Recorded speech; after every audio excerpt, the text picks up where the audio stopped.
Welcome to the inaugural season of Gresham GreyWolves baseball, presented by Active Family Chiropractic, Edward Jones, Gresham Ford, Gresham Pediatric Dentistry, the Gresham Police Officers Association, Lucky Pint, Metro East Web Academy, Northwest Accounting Partners, Olympic Gym, Riverview Community Bank, and State Farm. Now, with the GreyWolves pregame show, I'm your host, Fletcher Like. After a 265-mile, 6.5-hour road trip up to beautiful Victoria, Canada yesterday, and a 2-0 loss in the opener to the HarbourCats, the GreyWolves looked to even up the series here in Victoria. We'll take a pause here for the opening lineups and the national anthems.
Welcome back to GreyWolves Live. As I said, after that 265-mile, 6.5-hour road trip up to Canada, the GreyWolves lost the series opener 2-0 after Gabe Benavides went a full 6 innings, only allowing 1 run inning of work for the GreyWolves. Benavides' lone run allowed to the HarbourCats came off of an error, bringing Benavides' ERA down to 2.77, now with a 1-1 record. Benavides used his fastball and his slider effectively to keep a loaded Victoria lineup from threatening more than just the 1 run. Errors in the field and lack of production at the plate aided the HarbourCats in their 2-0 shutout over the GreyWolves, the first shutout of the season for the GreyWolves. The GreyWolves committed 2 errors, a rarity for the league-leading fielding team, and the 2 errors helping the HarbourCats scored 1 run in the ballgame. The bus legs were in effect, as the GreyWolves were unable to get anything going offensively. Story of the night, however, was the HarbourCats pitching staff, which struck out 16 GreyWolves batters, including and holding the GreyWolves offense to just 4 hits, 2 of them coming from Drew Curtis, who was 2 for 4 last night. Curtis is now hitting .250 on the young season. The GreyWolves get Jeffrey Mitchell Jr. back from his 1-game suspension after getting ejected in the series finale against Yakima on Saturday. Mitchell Jr. was named the League Player of the Week last week after accumulating a .550 batting average and leading the league in on-base percentage and slugging. Mitchell Jr., a part of the Cal Berkeley team that made it to the College World Series this year, is one of 4 Pac-12 schools in the tournament. Tonight's starter, Andrew, also known as Spud Heidemann, gets his second start of the season. Heidemann went in 8 innings against Cowlitz last time out, allowing only 1 run on 8 hits in the outing. Spud from Bakersfield, California, attends Concordia University, Wisconsin, where he has pitched 177 2/3 innings over his 3 years in Wisconsin, accumulating a 3.75 ERA over the 3 years. Spud will look to carry his last appearance over into tonight's game in an attempt to even the series and have a shot at winning the series tomorrow afternoon. But now, Heidemann and the GreyWolves will focus on tonight's HarbourCats lineup, and we'll go over that right after we go over their starting lineup in the field. In the field for the Victoria HarbourCats, starting in right field is number 17, Jake Stone. In center field, the speedy number 14, Jaron Silva. In left field, number 27, Dakota Dean. At shortstop, number 5, Tommy Jew. At third base, number 15, PJ Floyd. At second base, number 21, Griffin Anderchuk. At first base, number 26, Ben Polshuk. Behind the plate, number 9, Riley Guntrip. And on the mound, number 42, Austin Dondanville.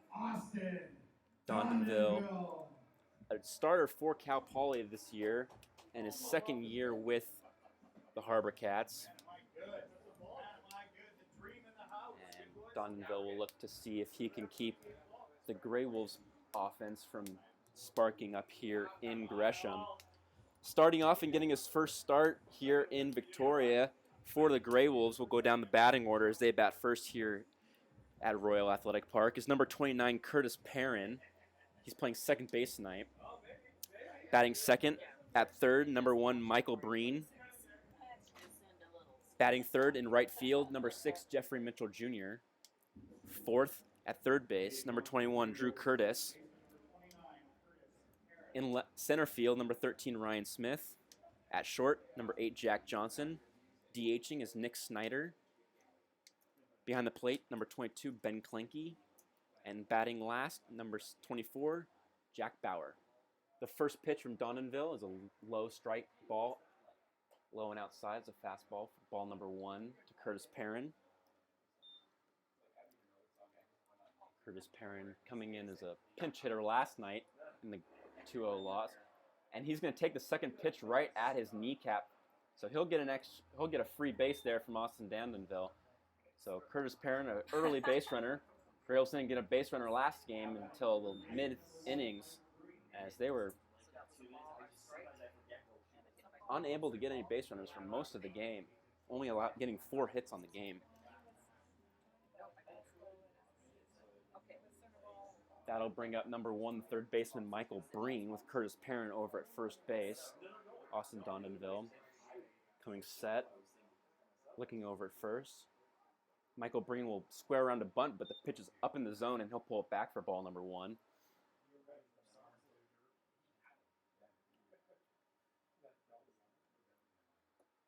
Michael Breen, consistent starter for the GreyWolves, primarily at shortstop and third base. More at third base. Tonight he'll start at third again, and he'll look at a fastball high and outside for ball 2. Michael Breen hitting .238 on the season. Member of the San Jose State team down in the Mountain West Conference. As Austin Perrin is over there at first after the leadoff hit by pitch. Michael Breen will square around again, and he's going to pull it back, and there's going to be a throw down to first base from Guntrip, but Perrin will be back in time. So 3 straight balls here to Michael Breen, and the GreyWolves are looking to have 2 base runners here after only 6 pitches.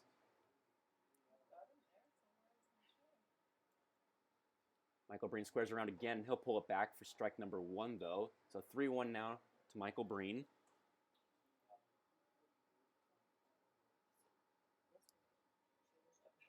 Michael Breen from Hollister, California, for the GreyWolves. So 3-1.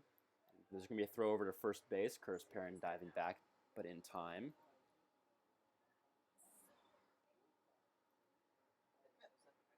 Michael Breen made a strong throw over to first base with the HarbourCats threatening last night. It was men on second and third. Michael Breen made a brilliant running throw over to first base to keep the HarbourCats from scoring any runs in that inning.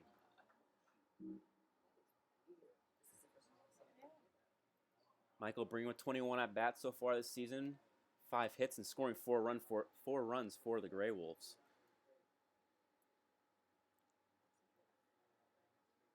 Donenville's come set. Another bunt attempt from Michael Breen. He'll pop that one foul. So full count now. Michael Breen most likely not bunting now with a full count. Those 2 strikes. A foul ball bunt would be a attempted bunt strikeout. That is a rule in baseball. It doesn't matter if it's a foul ball on a bunt. If there's 2 strikes, you're out. So Michael Breen now going to be swinging away here. 3-2. We'll see if Austin Perrin is in motion. Curtis Perrin is in motion over at first base on the pitch. Donenville comes set. Donenville the delivery. No movement from Perrin. And it's going to be strike 3 on a pitch and low and away for Michael Breen, and he'll head back to the GreyWolves dugout here with 1 out now for Jeffrey Mitchell Jr. Man coming back from a suspension after getting ejected in a series finale against Yakima. Didn't like a strike call. Said to Todd Ellis, that hasn't been a strike all game. You can't call that. He got thrown out of the game in the bottom of the 5th inning. So Curtis Perrin over at first base. And Jeffrey Mitchell Jr. looking to extend his batting average above 550 with a hit here, which would move Curtis Perrin over. GreyWolves base runner here early in the contest.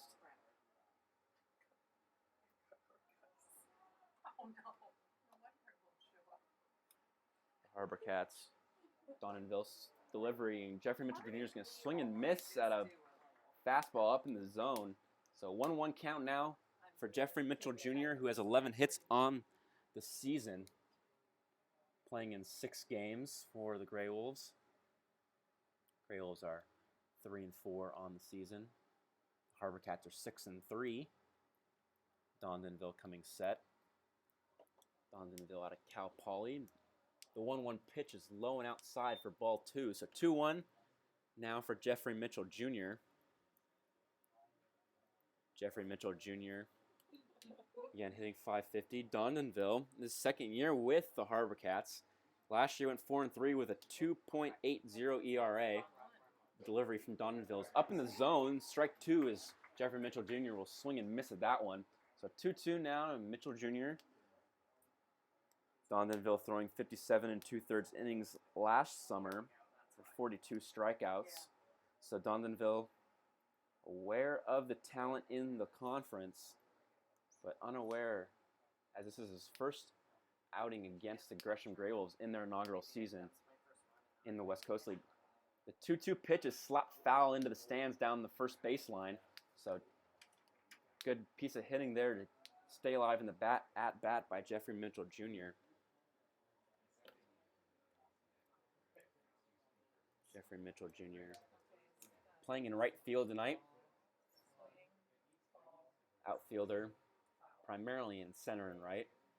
Curtis Perrin will take his lead. Donenville looking over a couple times, and the 2-2 pitch is going to be slapped all the way back to the netting here behind home plate, directly over the top of the umpire.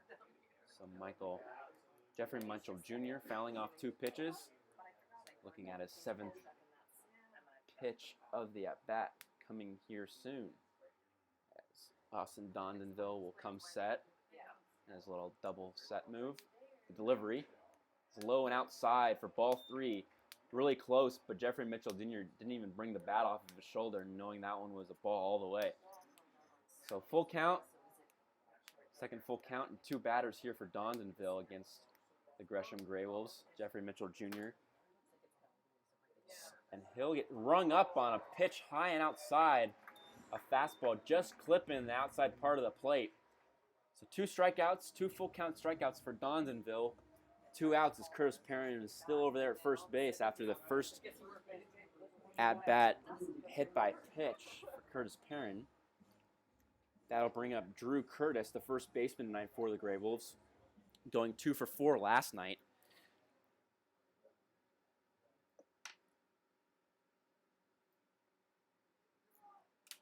Drew Curtis,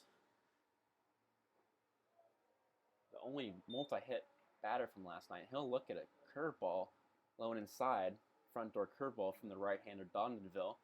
He'll have a little chat with the home plate umpire, asking if that was going to be a strike all night. So 0-1 count now to Drew Curtis.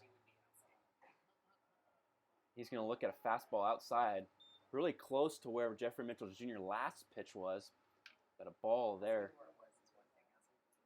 for Drew Curtis. That's 1-1 now. Curtis Perrin over at first, waiting to get a little bit bigger of a lead when Dondenville comes set. He's set. The pitch and the delivery. His check swung and didn't go, so 2 balls now for Drew Curtis. 2-1 count. 2 outs here for Drew Curtis. Seeing if he can get another hit here for the GreyWolves after his 2 for 4 performance last night. Delivery. It's a strike. Guntrip's going to throw down to first base as Curtis Perrin's going to get back. Another back pick attempt from the catcher Guntrip. Guntrip, a junior at Siena Heights University, going to be a senior over there. 5'9", 180 catcher for the HarbourCats.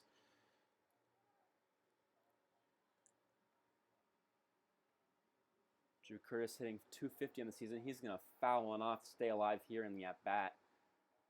2-2 now for Drew Curtis. Drew Curtis out of Southern Illinois University. His mother played there as well, but not baseball. Athlete, Southern Illinois. Drew Curtis continues the family trend of playing Southern Illinois, and he's going to swing and miss at a slider way outside for strike number 3. So 3 strikeouts after a leadoff hit by a pitch to Curtis Perrin gets Dondenville out of the inning. We'll be back here to start the bottom of the first as the starter Spud Heidemann comes out to begin his warm-up pitches here at Royal Athletic Park. You're listening to GreyWolves Live.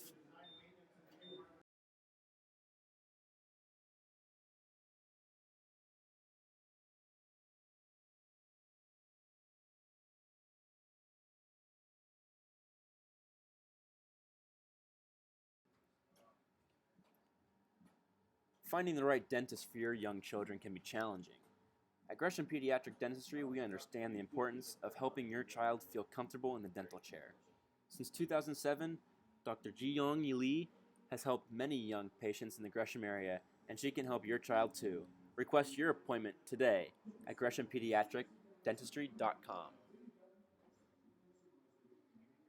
It's a howlin' time down at the Lucky Pint, where they have 30 rotating taps, happy hour all day on Sundays, fishbowl Fridays, or just come in and fill up a growler. The Lucky Pint is the home of the Gresham GreyWolves, where they honor service members with a 20% off discount every Monday. Check us out on Facebook to see our latest cocktails and craft beer list, and then come on in and see for yourself what all the excitement is about. Located at 1888 Northwest Fairview Parkway in Gresham, your locally owned place for craft beer and cocktails in Gresham.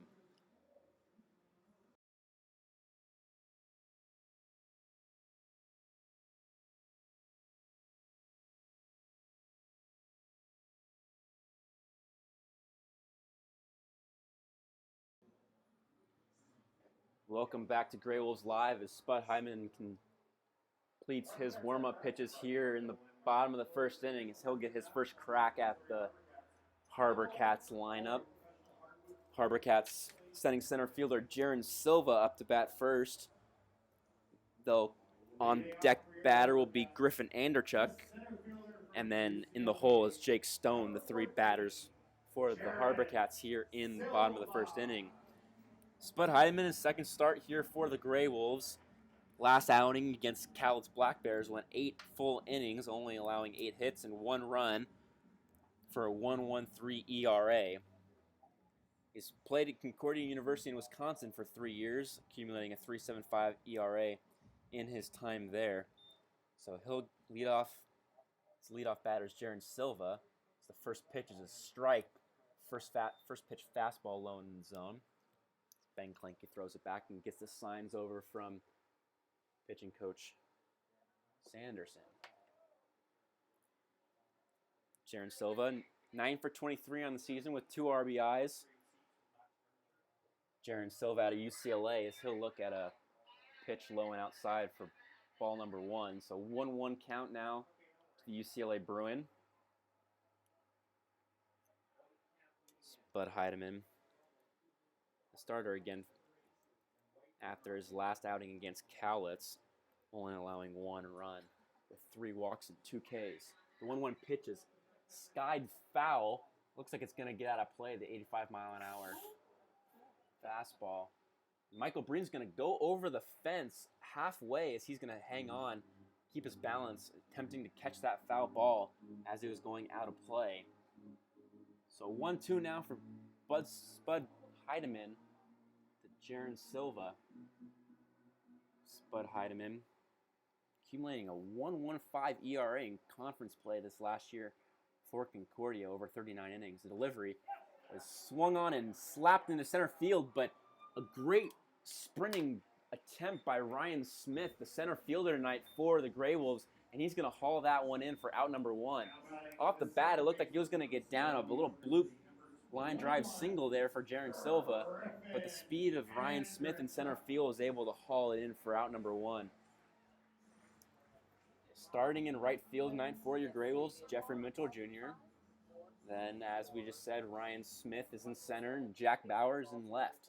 Spud Heidemann's 0-0 delivery now to Griffin Anderchuk is a ball low and outside.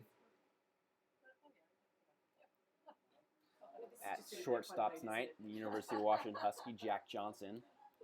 The 1-0 pitch is yanked down the line, but it's just foul. It's just going to roll all the way to the fence down there at 310 over down the left field line. So 1-1 now from Spud Heidemann to Griffin Anderchuk. Michael Breen's at third base for the GreyWolves. Curtis Perrin is second. Drew Curtis at first. The 1-1 pitch is grounded towards the left side. Jack Johnson gets around it. The throw over to Drew Curtis is in time for out number 2 for the GreyWolves here in the bottom of the first inning. Good job by Jack Johnson to get all the way around that ball instead of having to backhand it, using his momentum towards the bag and towards first base to be able to get a little bit of mustard on that one to just get Anderchuk at first base to get the second out of the inning. That'll bring up Jake Stone, and he'll swing and miss at the first pitch changeup low inside for strike number 1. Spud Heidemann doing a good job getting ahead early in the count. His fastball tails away. Ball 1 to the lefty Stone, playing right field tonight for the HarbourCats. 1-1 pitch is skied into left center field. It's going to catch some wind and come all the way back, and Jack Johnson's going to get underneath it. He's going to follow the ground, losing that one a little bit as it moved at the very last second, but Jack Johnson with 2 outs there for Spud Heidemann as Spud Heidemann gets out of a 3-3 up, 3 down inning there after that pop-up to shortstop. So 3 up, 3 down for Spud Heidemann. We'll be back here on GreyWolves Live to start the top of the second with Ryan Smith, Jack Johnson, and Nick Snyder due up for the GreyWolves.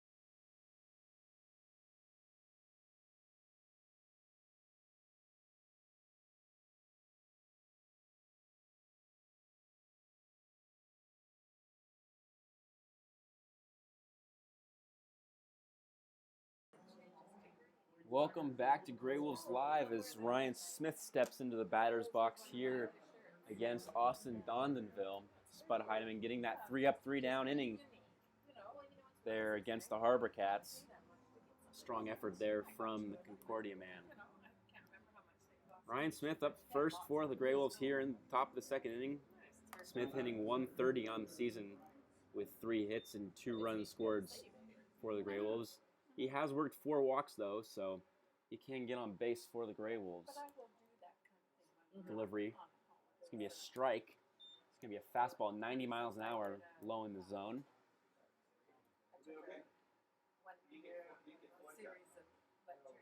Ryan Smith playing center field, making that athletic play last inning to make the first out.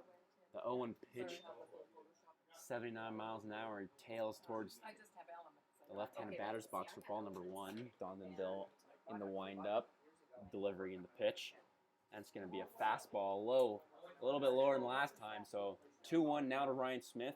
2 90-mile-an-hour fastballs from Dondonville. The Cal Poly San Luis Obispo man. 2-1 pitch is belt high, fastball for strike number 2. So 2-2 now to Ryan Smith from Dondonville. Little HarbourCats GreyWolves connection. Dondonville and Cal Poly played against last night's starter Gabe Benavides and shortstop Mark Mumper as that 2-2 pitch is slapped over the top of Dondonville's head, up the middle for single for Ryan Smith here to open the frame for the GreyWolves. So 2 leadoff batters aboard for the GreyWolves. See if they can flip the script here in the top of the second and get some runners around some bases, get some legs moving as Jack Johnson, the shortstop, get into the game, step into the batter's box, his first at-bat of the game. Hitting 125 on the season. The first pitch is going to be a fastball. 2-seam fastball. It's just going to cut the edge of the plate for strike number 1 to Jack Johnson. Ryan Smith over at first base. Jack Johnson from Seattle, Washington. Loving Seattle, decided I'll stay there. So he went to Washington. The runner goes, Ryan Smith goes, and he's going to be safe at second base on a very close bang-bang play on the steal. So no hit and run there as Jack Johnson laid off on the pitch. So 1-1 now as Ryan Smith gets himself in the scoring position after that stolen base.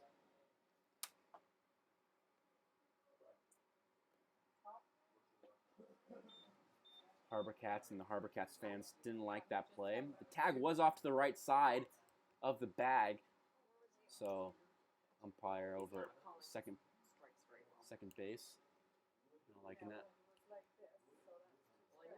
Pardon me, that was a strike there to Jack Johnson. So now it's 1-2 as that 0-2 pitch is low and outside for ball number 1.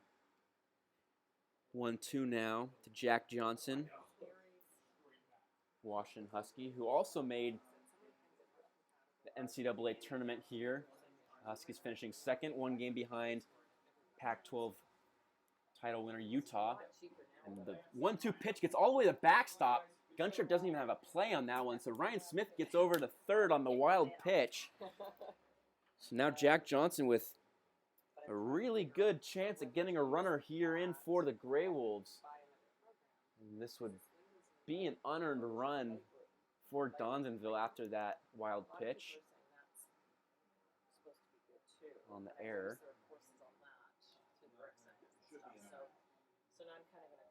So Ryan Smith over at third now. The delivery.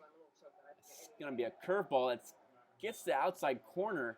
It was really outside. Gunchard framed that one really well as Jack Johnson's befuddled as that one. Justin Barkus is not happy down there at the third baseline, walking almost all the way up to home plate umpire from his third base batter's box. Got about half the way, 3/4 of the way back to home plate, explaining that ball was pretty outside. Doesn't matter. There's 1 out now for Nick Snyder, the designated hitter for the GreyWolves, hitting .333 in the season. He'll look at a changeup inside, 78 miles an hour. So 1-0 count with 1 out here in the inning for Nick Snyder with a base runner at third base. Nick Snyder, 2 hits on the season on 6 at-bats. And he'll look at a curveball. It's going to be up in the zone, so 2-0 now for Nick Snyder. That one looked a lot better from our angle up here in the press box, directly above home plate, than that last pitch to Jack Johnson. Doesn't matter. It's 2-0 now to Nick Snyder, and that's going to be a fastball way outside for ball 3. So 3-0 for Nick Snyder. He's probably going to get a red light here with the 3-0 count. Don't give Dondonville any credit here. One of Cal Poly's rotational starters. 3-0 pitch is going to be a fastball right down the middle, belt high for strike number 1. So 3-1 now for Nick Snyder with Ryan Smith over at third base. Nick Snyder looking to get his 3rd hit of the season. Primarily been used as a pinch hitter, designated hitter, and first baseman. He'll look at a curveball low and outside for ball 4. So runners on first and third now for the GreyWolves, as number 22, Ben Clanky, the catcher, will attempt to get some base runners moving here with 1 out in the inning.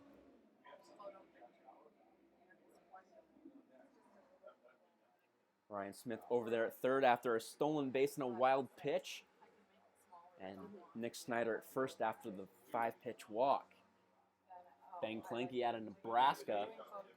Talking with Ben Clanky yesterday, said he went to a school of 240 kids, the same size as his small town in Nebraska.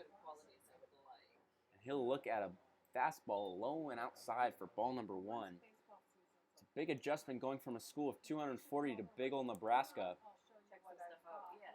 in the Big Ten Conference.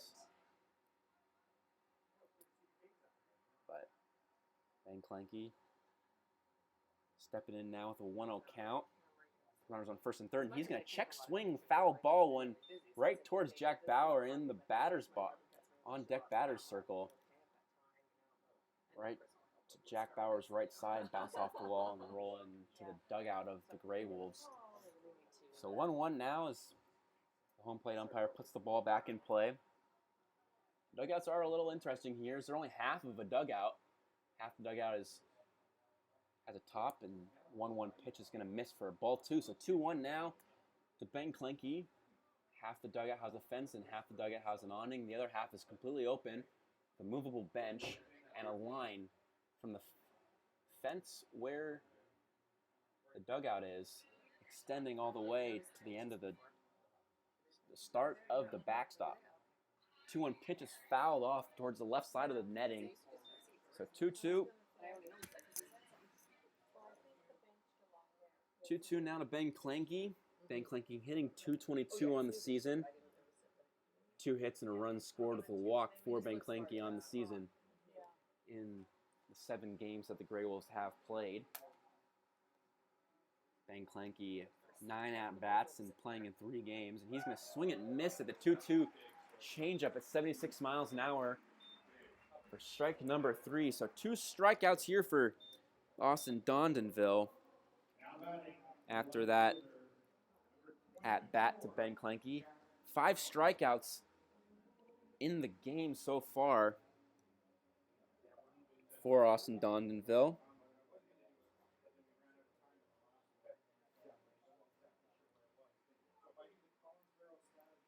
That'll bring up Jack Bauer, the left fielder tonight for the GreyWolves. He's going to watch a curveball into the dirt. A fastball into the dirt. That one's at 90 miles an hour. That gun trip has to stop and keep the base runners where they are, not allowing that one to get to the backstop.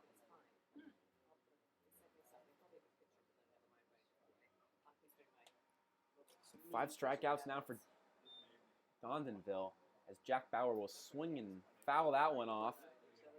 That was a good cut there from Jack Bauer. Now 1-1 with 2 outs and base runners at first and third. Nick Snyder at first after his walk, and Ryan Smith at third after his single up the middle, a stolen base and a wild pitch moving him over to third. Jack Bauer, the 1-1 pitch, and he's going to swing it and foul one off right into the back netting right behind home plate.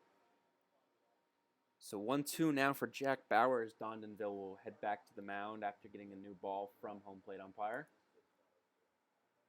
Dondonville will look over at first base to check over at Nick Snyder. Nick Snyder most likely not going here. Jack Bauer will swing and bloop one into shallow center field. And Tommy Jew will get underneath it for out number 3 on the inning. So GreyWolves threatened with 2 base runners there in the top of the second inning, but nothing doing after 1 hit and 1 walk. No errors for the HarbourCats. 2 base runners stranded for the GreyWolves, and Spud Hyman will come back out to start the top of the second inning. Bottom of the second inning here at Royal Athletic Park. You're listening to GreyWolves Live.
Welcome back to GreyWolves Live as Spud Hyman works quickly through his warm-up pitches here at Royal Athletic Park.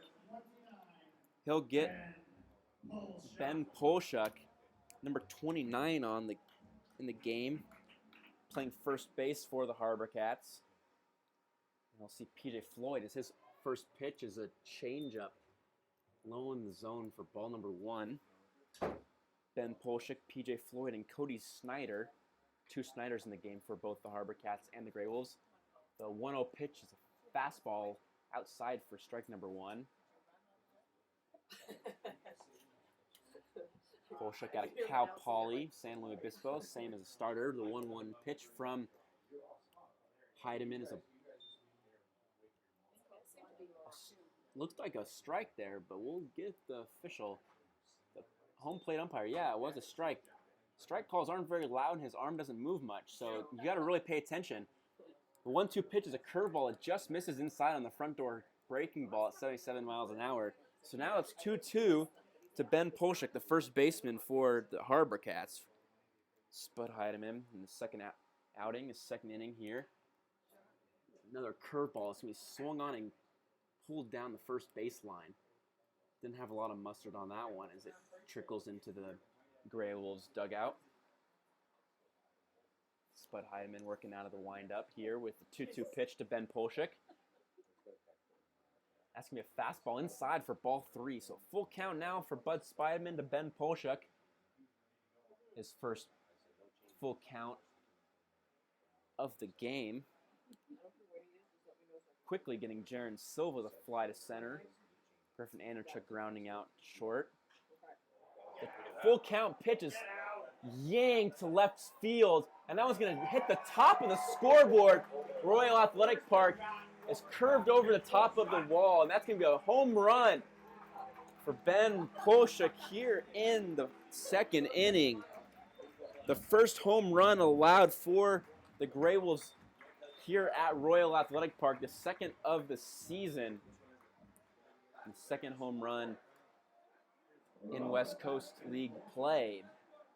Ben Planky and first baseman Drew Curtis coming over to give a little pep talk to Spud Hyman, saying nothing hurt.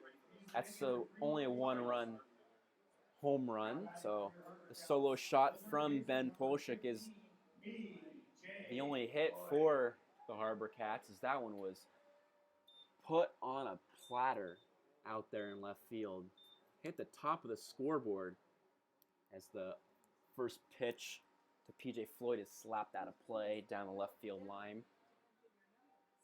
The wall looks like it's about 8 feet tall, and the scoreboard's about 40 to 50 feet out there, and that one hit the top of the wall, the top of the scoreboard. So that one went a distance here at Royal Athletic Park with the wind blowing a little bit out tonight.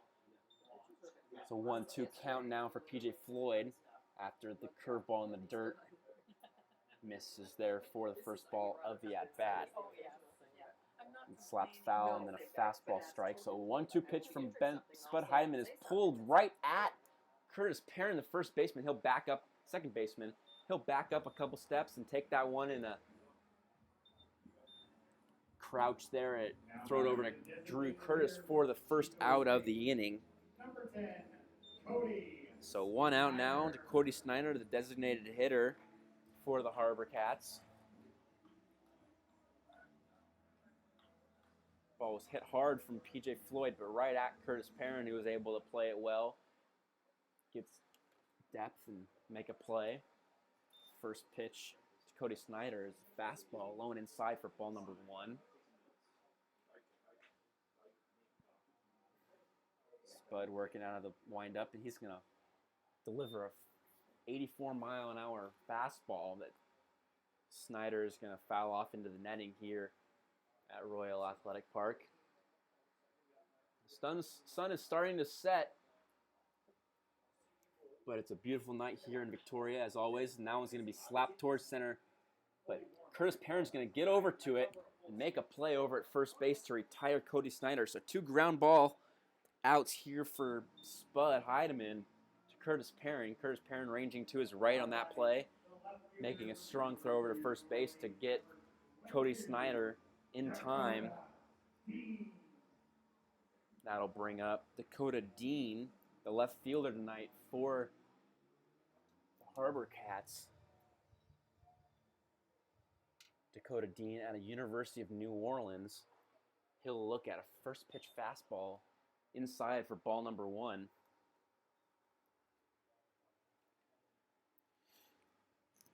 Spud Heidemann working with a 1-0 count. He's going to get Dean to foul that one off into the dirt right behind home plate. So 1-1 count as Ben Klenke will get a new ball from the home plate umpire and throw it out to Spud Heidemann. Spud Heidemann working with 26 pitches now. 25 pitches, excuse me. Dean's going to ground one. Slow chopper to Jack Johnson. He's not going to be able to handle that one as he was charging it. Got in his glove, and on the transition to throw it, wasn't able to hold on to it. So we'll see how they score it, and they're going to score it as an error. So E6 to Jack Johnson as he was rushing that one hard, but unable to hold on to it and make a throw over to first base.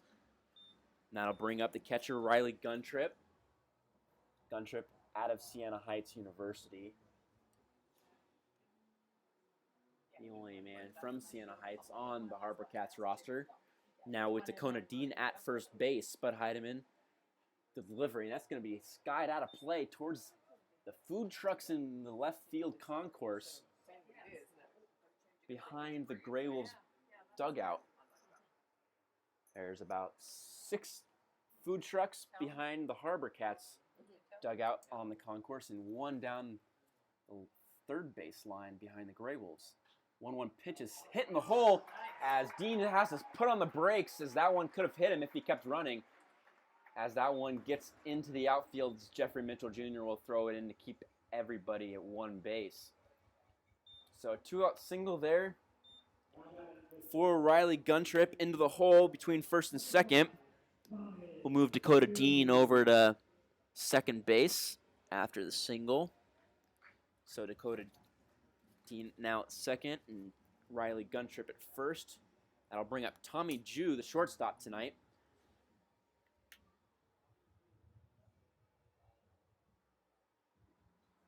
As Spud Heidemann will get signed from Ben Klenke. Come set, look back at Dakota Dean at second base and deliver a fastball. It gets away from Ben Klenke all the way to the backstop. So everybody's going to get a base there on the play. And they're going to score that one as a passed ball, not a wild pitch. As It was catchable there. Ben Klenke, that fastball getting away from him. So Spud Heidemann now working with a guy on second and a guy on third after the pass ball. And Tommy Jew's going to sky one into the hole, and Ryan Smith is going to make a diving effort deep in right center field to record an out. That was a fantastic diving play by Ryan Smith. Not to outdo his first one, but that one was way better than the first play in the first inning, as Ryan Smith gets Spud Heidemann out of a big jam there with runners on second and third. A diving play with the ball coming over his right shoulder, ranging deep into right center field. Center field 390, but the wall hooks out deeper than that in right center. So that ball was hit hard. So the Sports Center top 10 play there by Ryan Smith gets the third out for Spud Heidemann. We'll head to the top of the third inning here after a short break here on GreyWolves Live.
Welcome back here to GreyWolves Live as leadoff batter Curtis Perrin will step into the batter's box after Ryan Smith made the diving play in deep right center field. It's a fastball for strike number one to Curtis Perrin after that first pitch from Dondonville.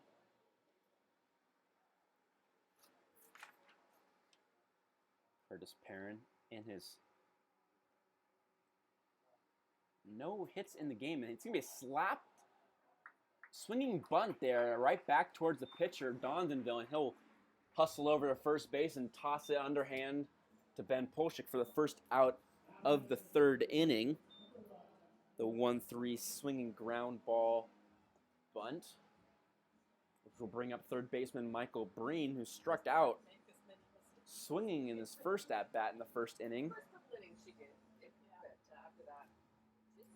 Dondonville throwing 26 strikes and 22 balls so far in the contest. Michael Breen. He's going to look at a curveball low and outside. Dondonville's now working from the stretch with nobody on instead of the windup as he did in the first two innings. Dondonville out of Cal Poly, as said, played against Grand Canyon University this year, where Mark Mumper and Gabe Benavides play. Second pitch of the at-bat is low and in dirt that Riley Guntrip has to get to his knees to keep in front of him. There's nobody on base, but good mechanics and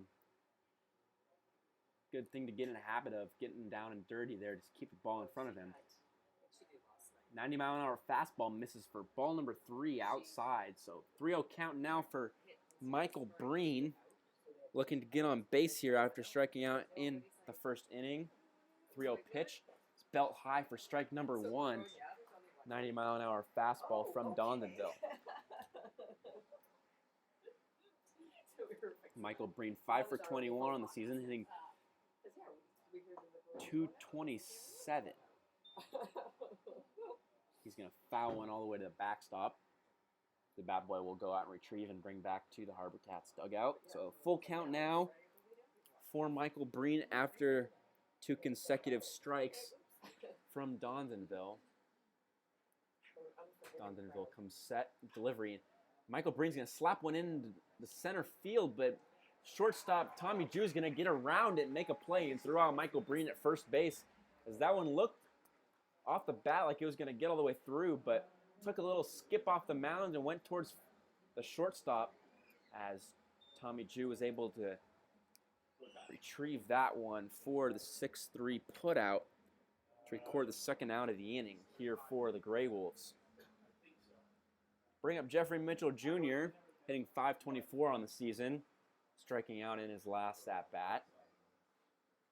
Looking to see if he can carry over his quality at-bats from last week into this week. He'll look at a first pitch fastball for strike number 1 on the inner part of the plate that he was not happy about again. 0-1 now from Dondenville to Jeffrey Mitchell Jr. That's going to be a curveball. It's just going to get the plate. So 0-2 early in the count now for Jeffrey Mitchell Jr. in the top of the third inning. Dondenville coming set. Again out of the stretch with nobody on. That's going to be a curveball. This one's going to be low. So ball number 1 from Jeffrey Mitchell Jr.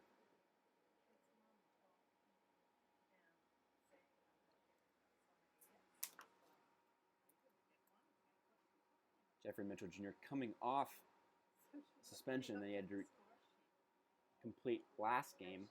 He slaps the 1-2 pitch into the netting behind home plate. After getting ejected in the series finale against the Yakima Valley Pippins, getting rung up by home plate umpire Todd Ellis against the Pippins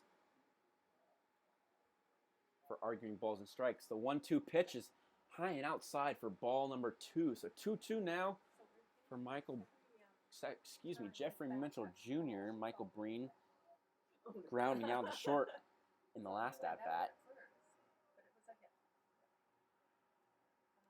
32 strikes, 27 balls now from Dondenville.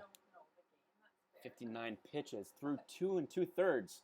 And that's going to be a high and outside again for ball number 3. So full count now for Jeffrey Mitchell Jr. 2 full count at-bats in a row for Dondenville. He's now up to 60 pitches here in only 2 2/3 innings. So GreyWolves getting to him quick, and that's going to be a ball low and outside in the dirt that Guntrip is going to backhand to keep from going to the backstop. So Jeffrey Mitchell Jr. works a walk after getting deep in the count, 0-2, fouling off a pitch and seeing 4 balls as Jeffrey Mitchell Jr. works that walk, as the HarbourCats coaching staff will now have to worry about pitch count here, as only 2 2/3 innings have gone by here in the game.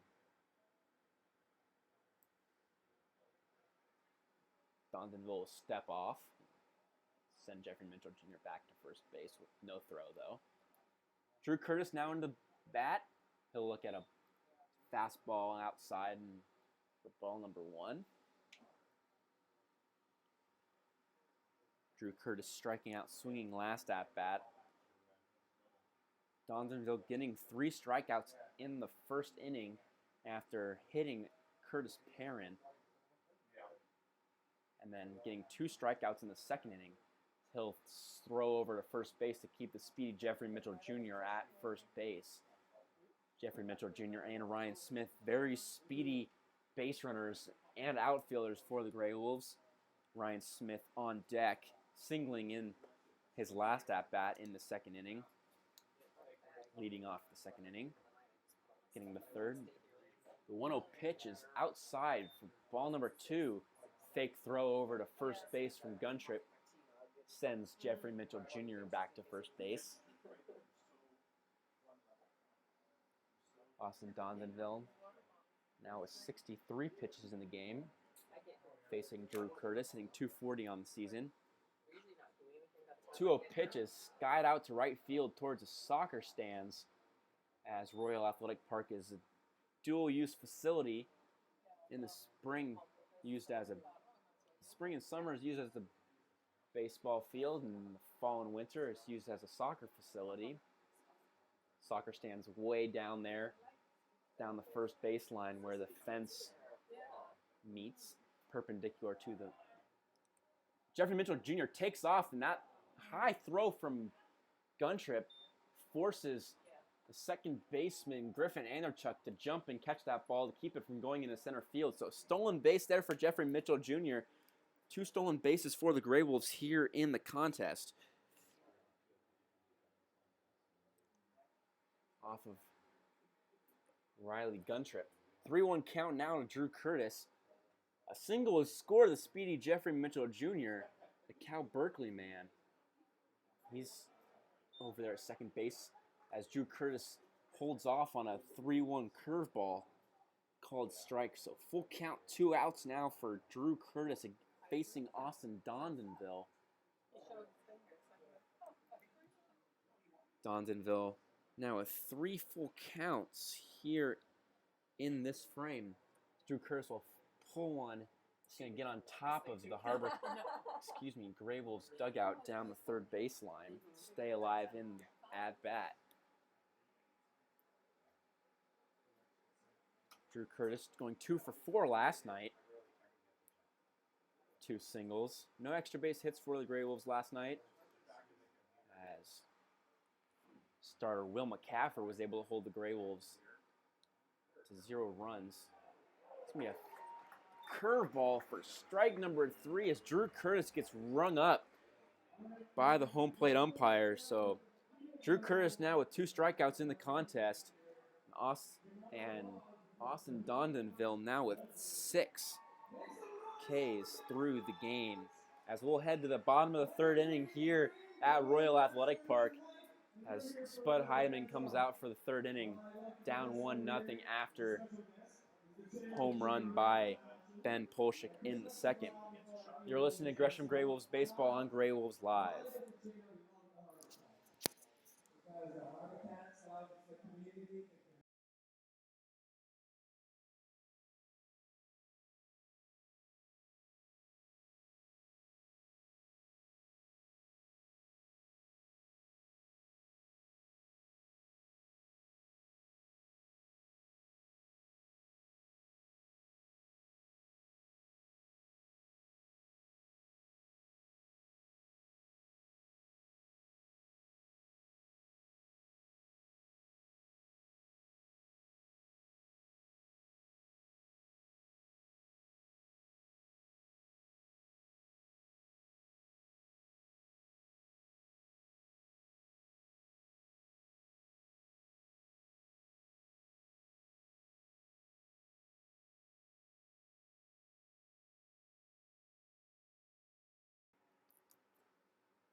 Welcome back to Gresham GreyWolves Baseball here on Grey Wolves Live. Spud Heidemann coming back out for the 3rd inning here against the HarbourCats. He'll face off against Jaron Silva, the leadoff batter and center fielder for the HarbourCats here in the bottom of the 3rd inning.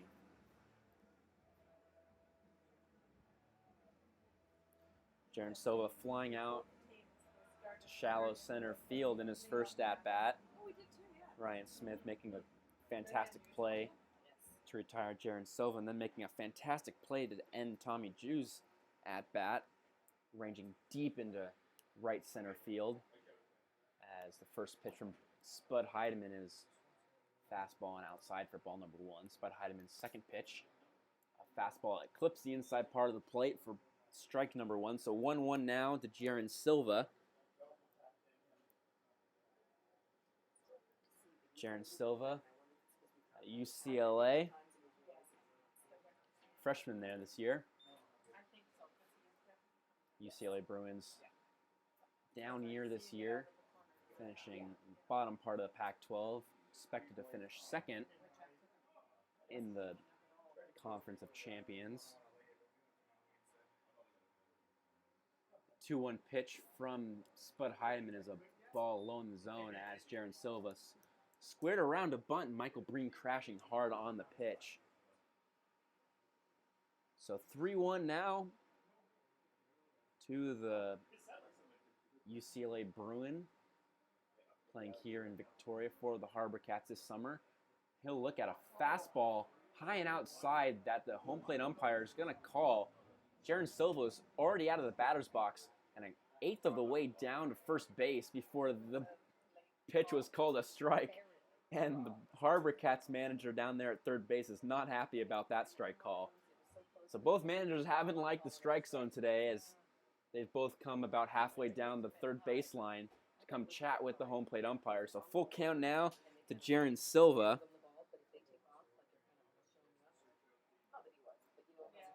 As the fastball from Spud Heidemann clips the outside part of the plate. So Jaron Silva now with a full count. Spud Heidemann, the windup, the delivery, and the pitch, and swung on and missed at the changeup for strike number 3 after that full count. So Jaron Silva sat down twice in a row now by Spud Heidemann, striking out, swinging, and flying out to shallow center field. That'll bring up Griffin Anderchuk, the second baseman for the HarbourCats. Anderchuk from Seattle University. Seattle University playing a couple Pac-12 teams this year. He'll swing at a first pitch curveball and foul it out of play into the food trucks on the concourse behind the HarbourCats dugout down the first baseline. Spud Heidemann working out of the windup, the 0-1 pitch, delivery. It's a curveball, it's yanked down the left field line, and that one is going to hit the top of the wall. That's going to be a double for Anderchuk, as that one looked really close to being out of here, looking like it hit the top of the yellow part of the wall, the little yellow PVC pipe on top of the wall. The manager's going to go and talk to the third base umpire quickly, as he called that one safe and not a home run, extending his arms outwards like a safe call to acknowledge that it did not leave the yard.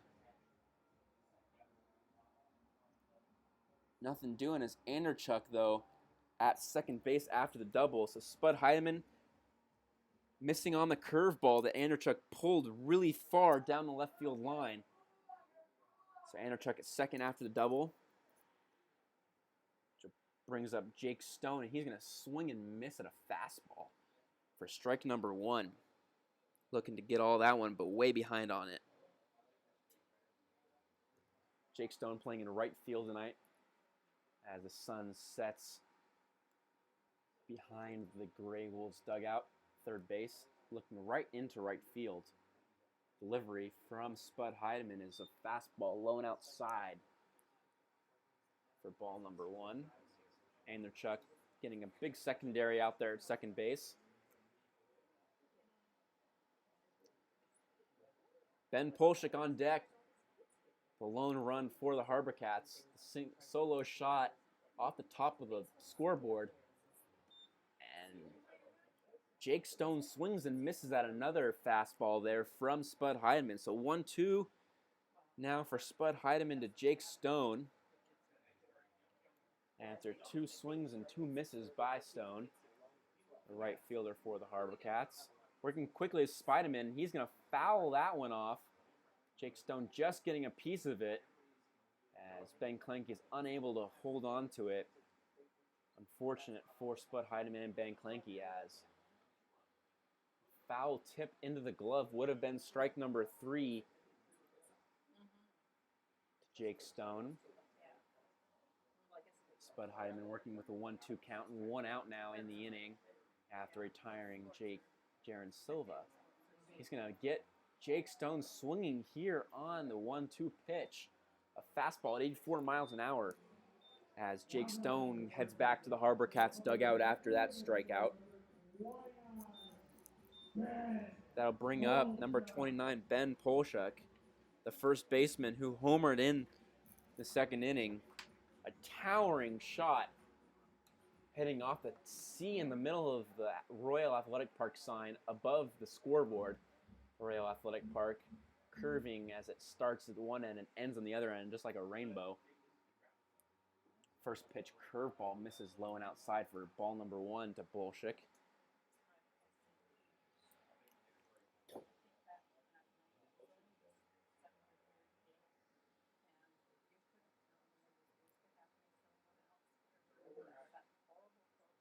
Spud Hyman working with a 1-0 count. He's going to get a fastball outside. That's just going to get the outer part of the plate, and Polshik's going to look back and have a little chat with the home plate umpire, asking where that one was. No response from the home plate umpire. He just gets back to his set spot as Spud Hyman now comes set on the mound, working with Griffin Anderchuk at second base after his double off the wall. 84-mile-an-hour fastball is low and outside for ball number 2. So 2-1 now to Ben Polshik, who homered in his last at-bat last inning, leading off the second inning for the HarbourCats, scoring the run. It's going to be a slider that's going to get all of the plate for strike number 2.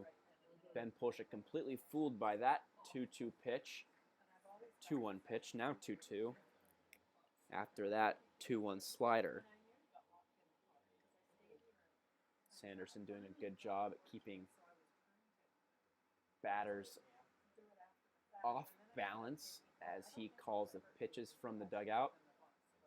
GreyWolves pitching coach will call for a curveball. It's going to be low and outside. A pitch intended for a extended swing from Polshik, but he doesn't offer at it. So full count now to Polshik from Spud Hyman, as he'll get the sign from Ben Clanky, catcher out of Nebraska.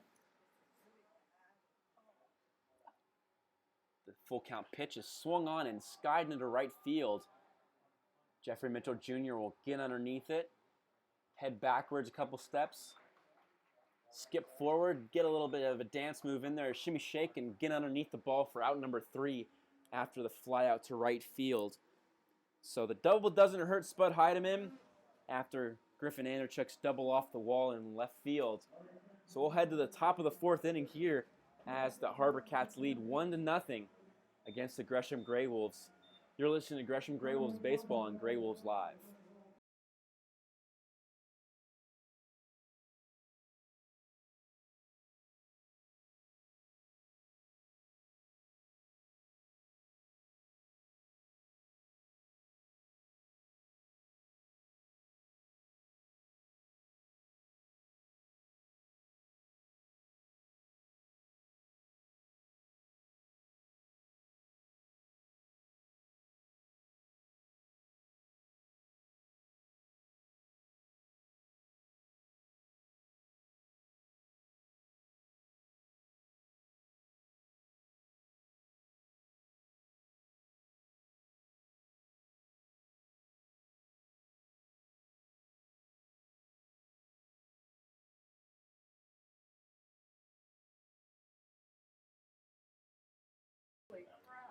Welcome back to Gresham GreyWolves Baseball here on GreyWolves Live.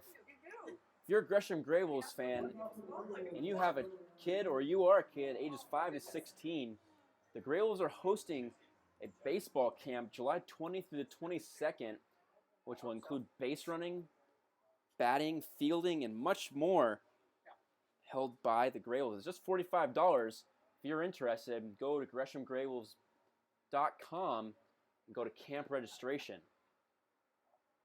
First pitch from Austin Dondonville to Ryan Smith is ball 1, low and fastball low in the zone. Ryan Smith making 2 great defensive plays in the game so far and singling the lone hit for the GreyWolves.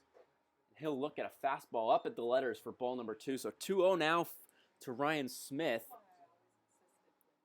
as Dondonville out there with 36 strikes and 70 total pitches here through 3 innings.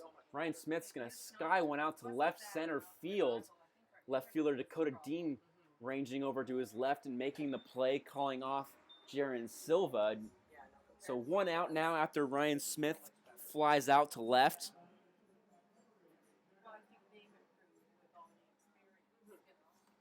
For the first out of the inning, Dondonville 71 pitches. We'll see if the HarbourCats send anybody down into the bullpen here soon, leading 1-0. Brings up Jack Johnson, Washington Husky, out of Seattle, Washington. That's a short jog over from Seattle here to Victoria. Ferry ride over from Seattle.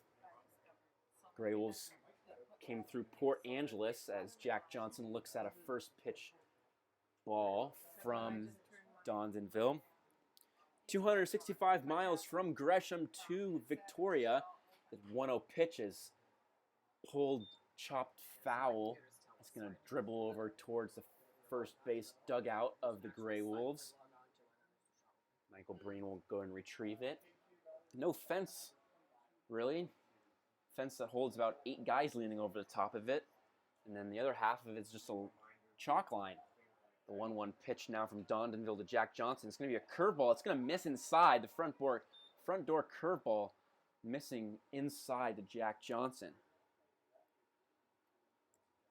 So Jack Johnson now with a 2-1 count. 35 misses from Dondonville. 38 strikes through 3 in the third. Dondonville comes set and delivers. A fastball blown past Jack Johnson for strike number 2.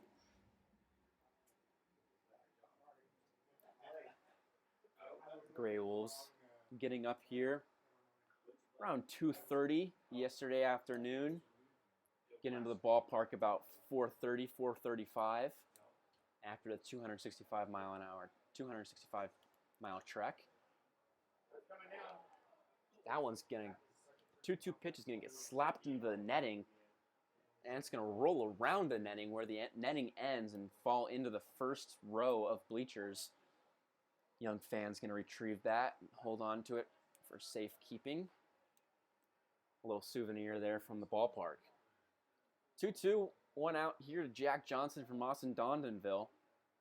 Dondonville delivers, and it's going to be a fastball outside. So full count now as Jack Johnson will readjust his gloves, step back into the batter's box. Full count now. Another full count from Austin Dondonville. It's been a lot of those so far this game. He's going to slap one into right field. A line drive right at Jake Stone, right fielder for the Victoria HarbourCats. So 2 outs now in the inning for Nick Snyder. Nick Snyder, the designated hitter, coming up to bat. After that line drive fly ball out to right field. Nick Snyder with hitting .333 on the season, walking in his last at-bat in the second inning. He's going to dribble one towards the shortstop, left side. And it's going to be an error for Tommy Jew as that one gets underneath the glove of Ben Polshek. So Nick Snyder's rolls over that one to shortstop, and it's going to get bailed out by the E6. So Nick Snyder reaching base twice now tonight for the GreyWolves after that E6, walking in his first at-bat in the second. That'll bring up Ben Clanky, the Nebraska catcher tonight for the GreyWolves. GreyWolves looking to take advantage of the E6 here in the inning. Ben Clanky going to swing it and foul the first pitch fastball out of play here at Royal Athletic Park. Just a short jog about a block away from where the Victoria Royals play, a WHL hockey team here in Victoria. As the 0-1 pitch is a 80-mile-an-hour fastball low and inside. WHL, if I am not mistaken, is the league that the Portland Winterhawks play in. So a little conference foe here in Victoria for baseball and hockey for young athletes looking to make their dreams a reality in their respective sports.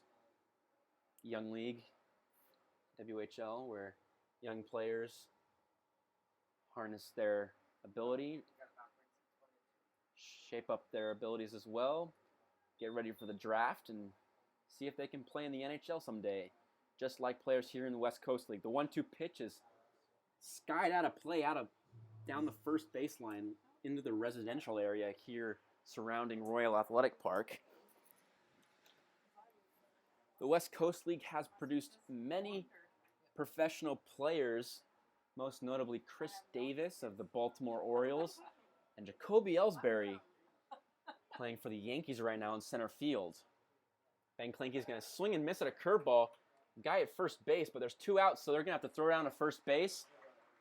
And Riley Guntrip throws it down to Ben Polshik, and Polshik will hold on to this one as the E6 does not hurt Austin Dondonville here in the top of the 4th inning. So no hits, 1 error, 1 man left on as Dondonville gets out of the inning, allowing only 1 base runner here at Royal Athletic Park. We'll head to the bottom of the 4th inning here after this short break. You're listening to Gresham GreyWolves Baseball on GreyWolves Live.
Welcome back to GreyWolves Live as Spud Heidemann comes back out to start the bottom of the 4th inning.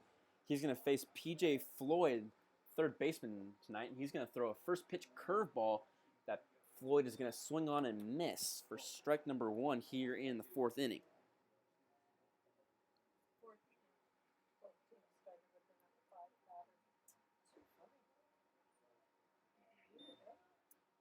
.84-mile-an-hour fastball misses inside for ball number 1 from Spud.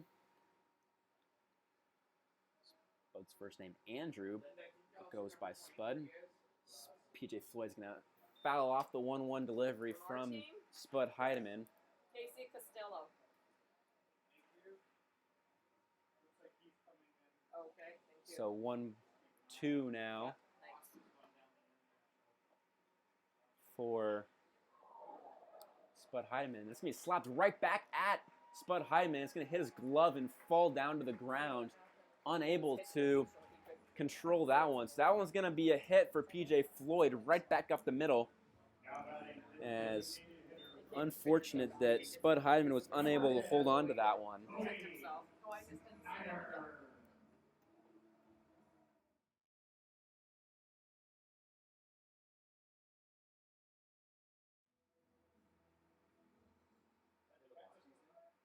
That'll bring up number 10, Cody Snyder. And he's going to swing at the first pitch and pull it down the first baseline right towards the first base coach. As P.J. Floyd was running on the pitch. A little hit and run there attempt. As that one's fouled off. We have word that Casey Costello is down working in the HarbourCats bullpen after Austin Dondonville has worked a lot of pitches here through 3 innings. Spud Heidemann will check over to P.J. Floyd at first base. Throw it over as Floyd will hustle back to first base standing up. No dive back. He's got a big lead over there at first base from the righty Spud Heidemann. The secondary flied out by Cody Snyder to left field as Jack Bauer gets underneath that one all the way, has that one all the way off the bat. Didn't move a lot there. Hit right at Jack Bauer. Yes, the same Jack Bauer that Kiefer Sutherland plays in the 24 series. Very ironic. Jack Bauer also wears number 24. So, little fun fact trivia there for the listeners at home. Little connection there from Jack Bauer to Jack Bauer. As Spud Heidemann will quickly spin and throw over to first base to keep P.J. Floyd there.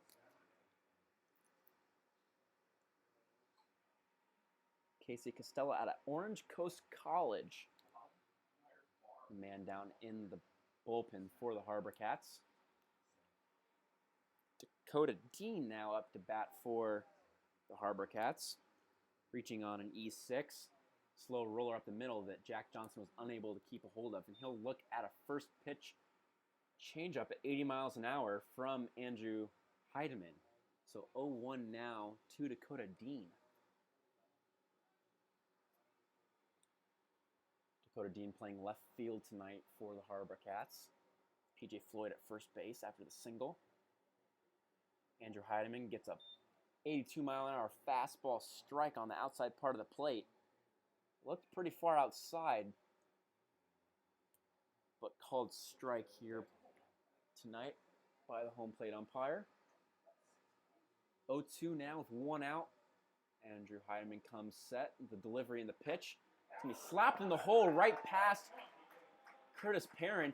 P.J. Floyd's going to round second base and get all the way to third base. Cut off by Jack Johnson at shortstop as an awkward slide over there at third base by P.J. Floyd dislodges the base at third base, so they'll call time to readjust the bag, put it back in its hole, and bring up Riley Guntrip after that single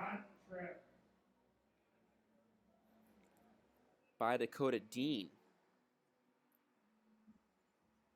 Riley Guntrip out of Siena Heights University, the only Siena Heights University player for the HarbourCats. They'll have a little offensive timeout here as Riley will go and have a little chat with the third base coach about what they want to do here. Runners on first and third with one out, so double play is still in effect for the GreyWolves. That's their best shot at getting out of this inning with one pitch. As Riley Guntrip steps into the batter's box. Singling last time, and then moving over.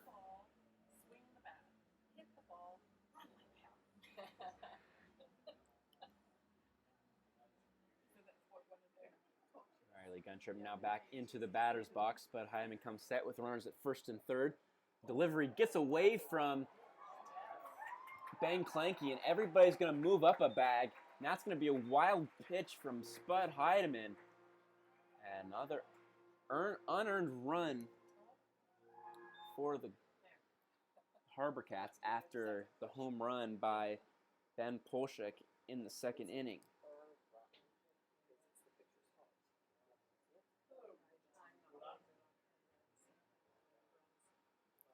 Dakota Dean moving over to second base on the wild pitch. 0-1 count is slapped into deep center field. That one's definitely going to go over Ryan Smith's head. Just out of his reach, and that's going to get to the wall, bounce off the CTV sign out in center field, and score. Dakota Dean from second base on Riley Guntrip's double. So 2 runs here off Spud Heidemann.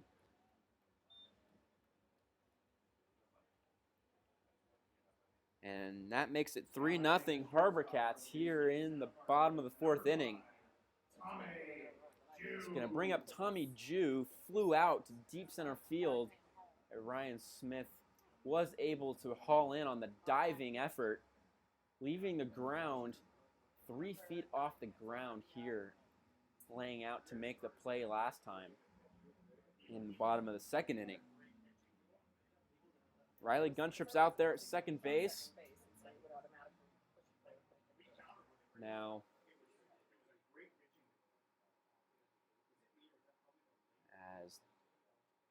Sanderson is going to call time and come out and talk with Spud Heidemann, bring the whole infield in, have a little chat. Nobody's moving down there in the bullpen for the GreyWolves. So just a little chat here to get Spud's confidence back here after giving up 2 runs.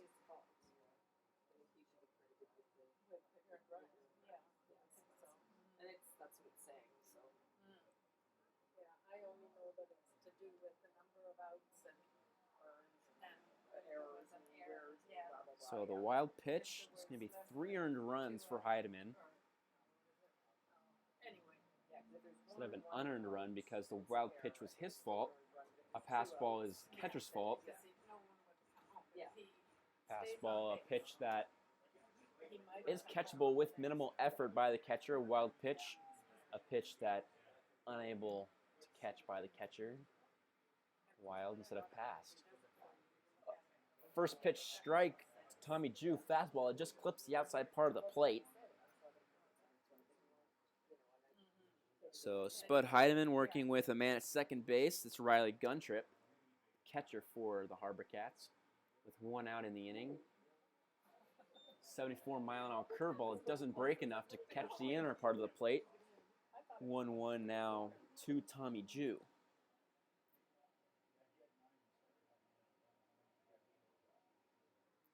Spud Heidemann coming set, looking back at Riley Guntrip at second base.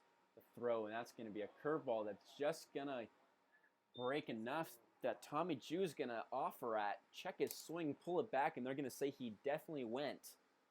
So 1-2 now to Tommy Jew, the shortstop for the HarbourCats, with Riley Guntrip over at second base now after his double to deep center field. Curveball.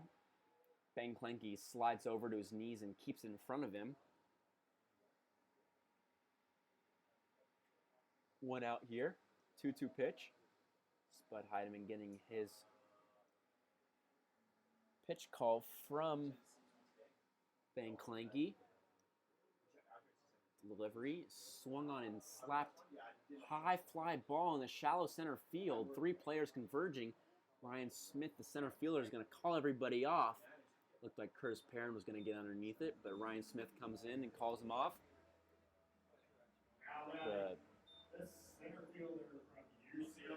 commander out there in center field, he commands the outfield. He determines when he's going to call people off, and he called off Curtis Perrin there for the fly out, which will bring up Jaron Silva after that fly out to center field here in the bottom of the 4th inning. Striking out last time out. He's going to look at a pitch low for ball number 1. Jaron Silva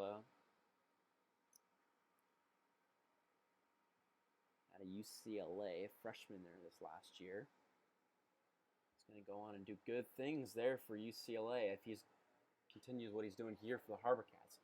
He's going to sky one into left field where the shade is starting to come down here as the sun sets, and Jack Bauer's going to be able to run that one down about 6 paces from the foul ball line down the third baseline. So Spud Heidemann gets out of it with 2 runs, a couple hits, no errors for the GreyWolves. 3 hits doing the damage for the HarbourCats as we'll head to the top of the 5th inning with the HarbourCats leading the GreyWolves 3-0 here on GreyWolves Live.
Welcome back to GreyWolves Live. As a pitching change for the HarbourCats brings out Casey Costello out of Orange Coast College, a junior there down in California. Costello, 6'2" righty, weighing 185 here for the HarbourCats. HarbourCats scoring 2 runs last inning on 3 hits and a wild pitch moving everybody around to score 2 runs there in the bottom of the 4th inning.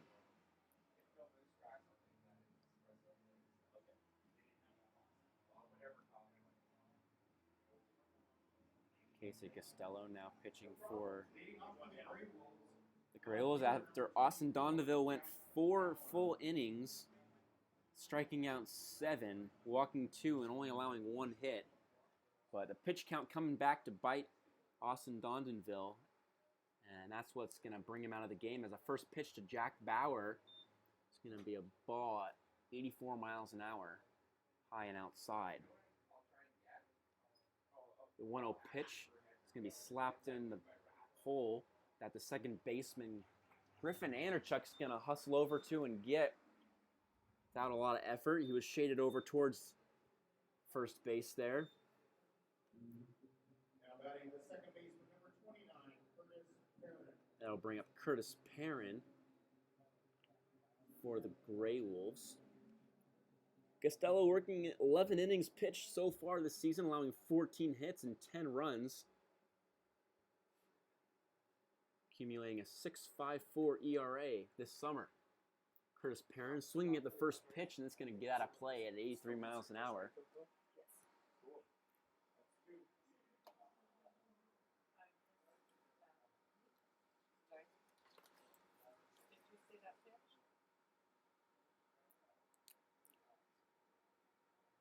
After that foul ball, it's going to be 0-1 now from Casey Costello.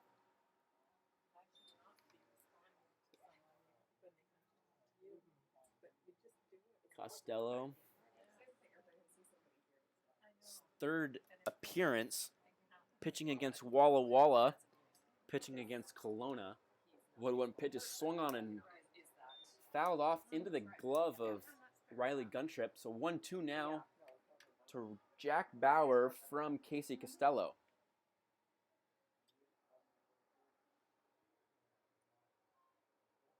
Costello getting a decision to win against Kelowna and a loss against Walla Walla after 6 innings against Kelowna and 5 against Walla Walla. The 1-2 pitch is fouled down the first baseline onto the warning track of the foul ball line. Out next to the HarbourCats dugout. And 1-2 pitch is going to go over the top of the head of Riley Guntrip. 2-2 now. Guntrip didn't even leave his squat to catch that one, knowing that he wasn't even going to be able to catch that with a running leap, as that one was sent to the netting here at Royal Athletic Park. 2-2 pitch, another high pitch, inside this time instead of outside, as Curtis Perrin now leans back to make sure he did not get hit with that pitch. Curtis Perrin's going to foul that one over the top of the press box. It's going to land behind us. So still 2-2 now, 3-2 now in the at-bat to Curtis Perrin. Curtis Perrin starting at second base tonight.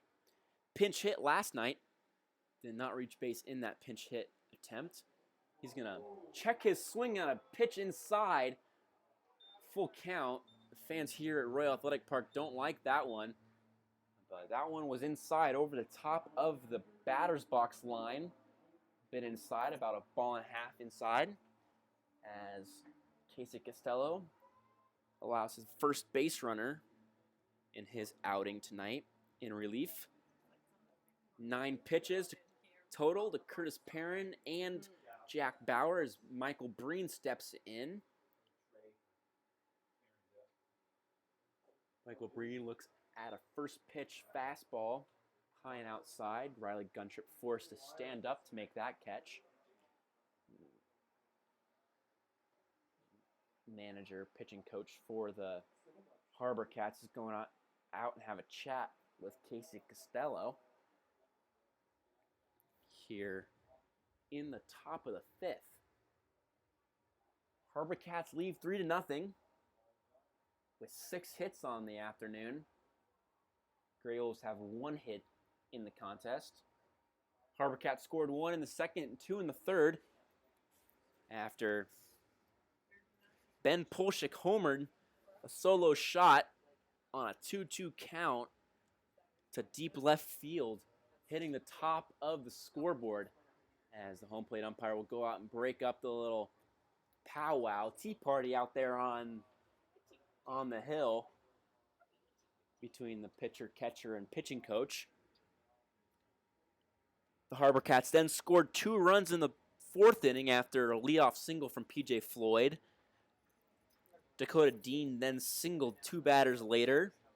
Then a wild pitch moved everybody up a space as Michael Breen steps back into the batter's box and time is put back into play. Then Riley Guntrip then doubled to score Dakota Dean as Michael Breen looks at a 1-0 pitch curveball for strike number 1. P.J. Floyd scoring on a wild pitch by Spud Heidemann in the 4th inning. We're now in the top of the 5th as Curtis Perrin is over there at first base. And Michael Breen looks at a curveball low and outside for ball number 2. So 2-1 now to Michael Breen. Michael Breen striking out and grounding out to shortstop in his first 2 at-bats of the contest. 1 out now as Michael Breen fouls one out of play here. 2-2 now to Michael Breen out of San Jose State, a third baseman tonight. Started at third last night as well.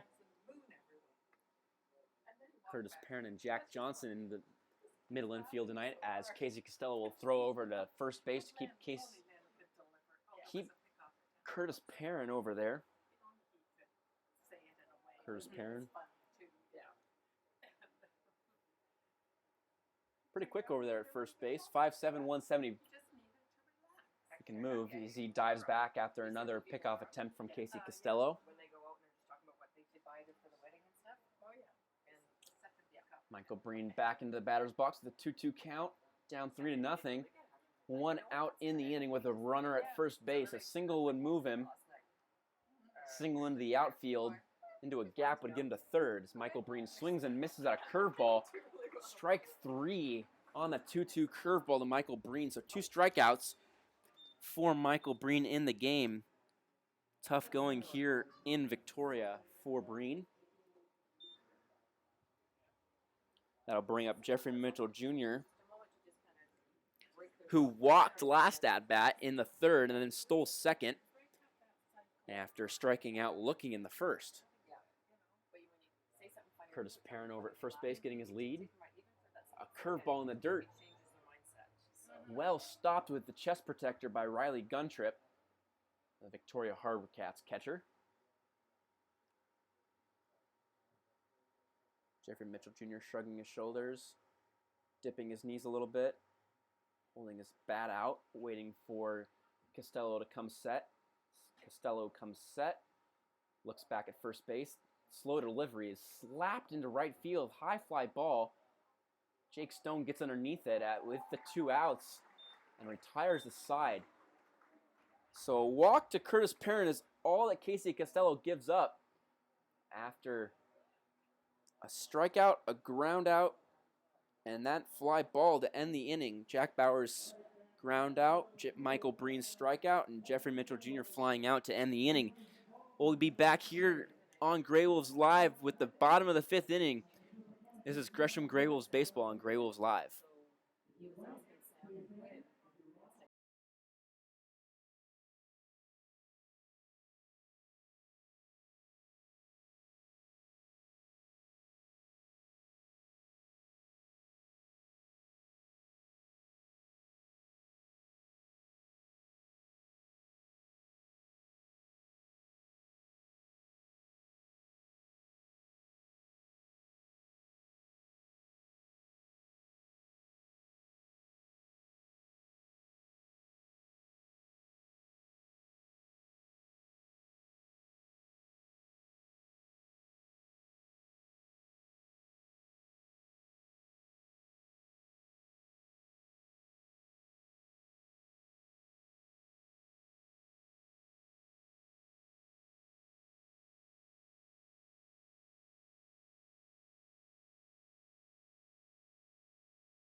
Welcome back to Gresham GreyWolves baseball 21. here in beautiful Victoria, Canada.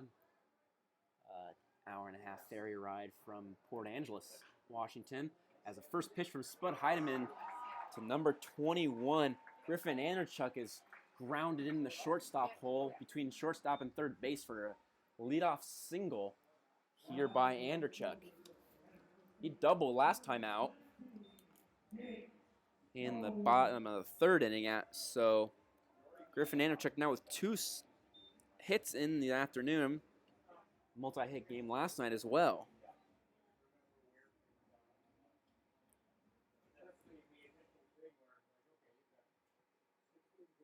No outs now to Jake Stone. Jake Stone's going to swing at another first pitch fastball. He's going to lace that one into right center field. And the throw from Ryan Smith is cut off by Jack Johnson, the shortstop, as Anderchuk flying around the bases, gets into third base with no throw, sliding into third base. So Spud Heidemann now with no outs, as runners on first and third now for the HarbourCats. Excuse the slamming of the door. A little bit of a gust of wind throwing the door closed next to us, as Ben Polshik will now step into the batter's box, homering in his first at-bat.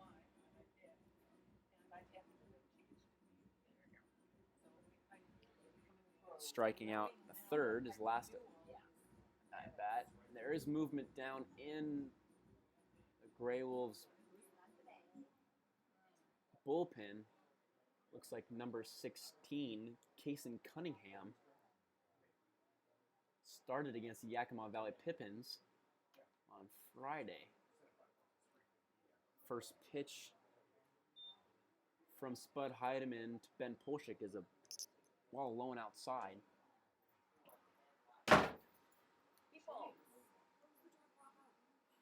Another gust of wind there closing the door next to us as facilities going in and out of the room.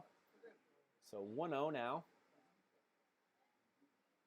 Man on first and third after 2 straight singles by the HarbourCats. Only 3 pitches from Spud Heidemann, 1 to each batter.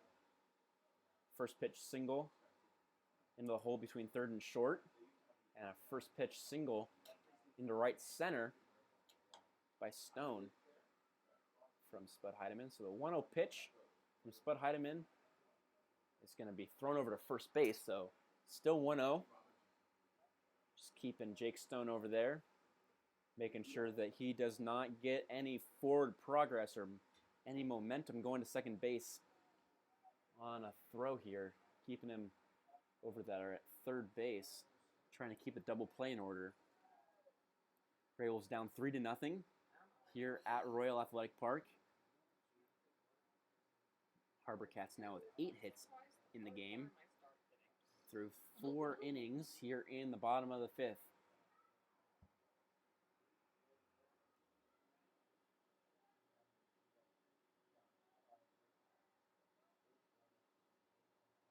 Spud Heidemann comes set and delivers. That ball is pulled into left field. Jack Bauer running back and slams into the wall. That's going to be a 3-run home run for Ben Polshik. His second home run of the afternoon. This time a 3-run shot. Jack Bauer thought he had that one, but just running out of room. There's no warning track in the outfield, so Jack Bauer had no knowledge that he was close to the wall. The transition from the grass to the dirt, gravel, diamond dry usually tells you, because you can feel a difference out there in the outfield when you're going from grass to the 8 to 10 feet of warning track, but no warning track here, so Jack Bauer slamming into the wall on that 3-run home run by Ben Polshik. Now a 6-run game here in the contest.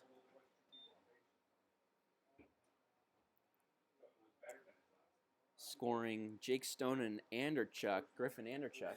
Spud Heidemann now working to PJ Floyd. First pitch strike.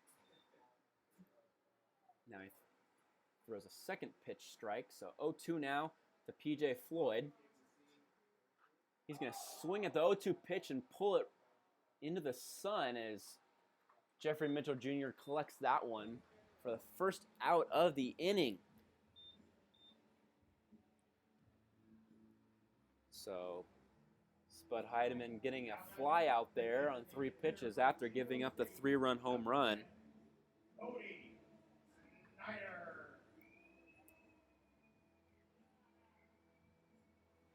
We'll bring up the designated hitter, Cody Snyder. 1 out in the inning. Fastball tails away, clips the outside part of the plate for strike number 1.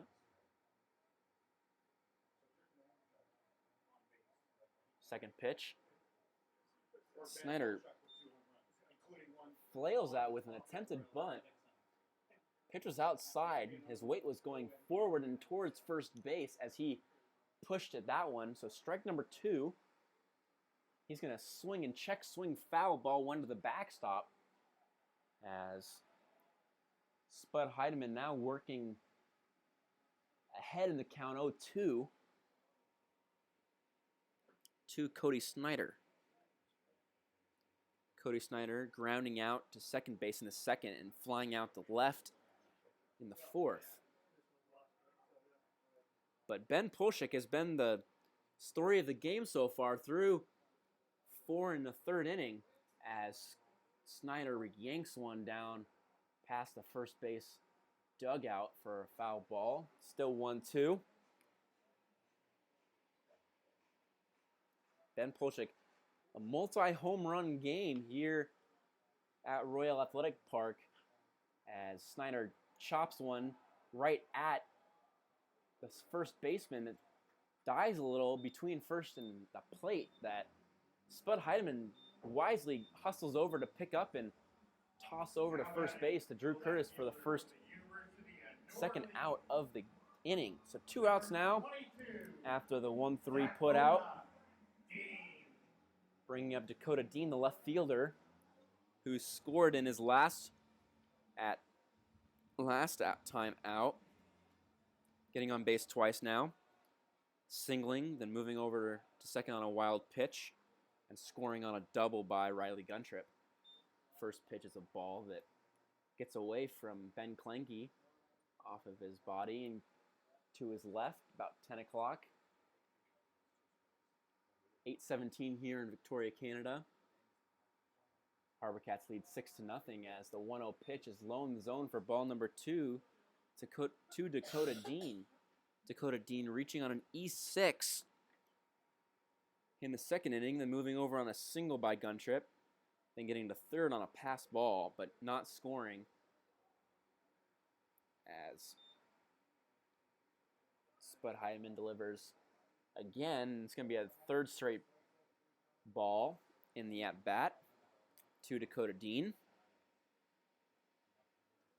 3-0 delivery. That one's going to get away as a 4-pitch walk to Dakota Dean here in the 5th inning. Thankfully, we're not at Bluebell Park, Texas A&M, where after a 4-pitch walk, they start chanting ball 5. And it's continuous until the pitcher throws a strike. So if he throws another ball, they chant ball 6. Throws a 6th ball, it's ball 7. They continue chanting all the way until he throws a strike. We're not in Texas, we're in Victoria, so there's no die-hard Aggie fans here, as the first pitch of the 2-out inning is a ball low and outside to Riley Guntrip, doubling and scoring Dakota Dean last at-bat. Dakota Dean now at first after the 4-pitch walk.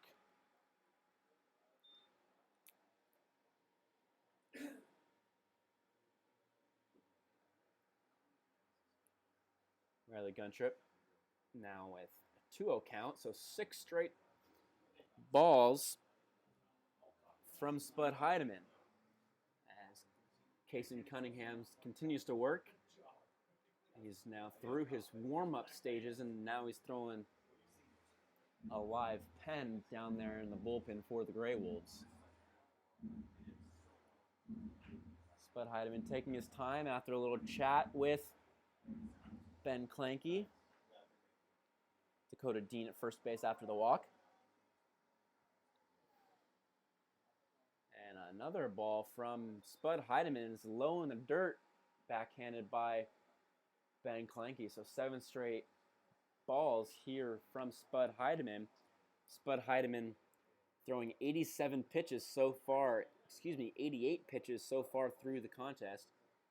Live feed just updating. He's going to allow another 4-pitch walk. So 2 back-to-back 4-pitch walks from Spud Heidemann, as Coach Justin Barkus will go out and have a little chat.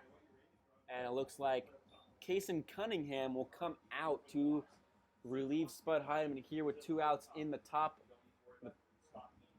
bottom of the 5th inning.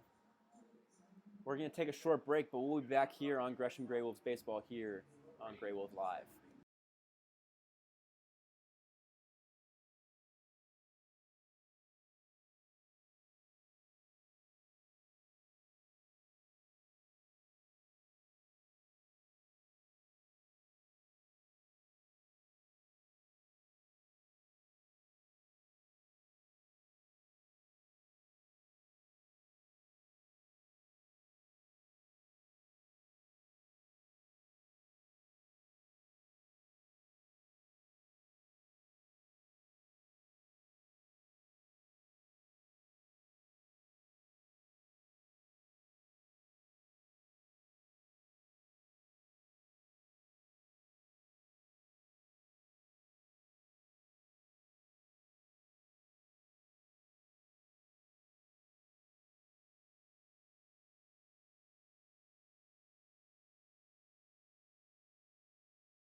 Welcome back to GreyWolves Baseball here as Kason Cunningham comes out to relieve Spud Heidemann.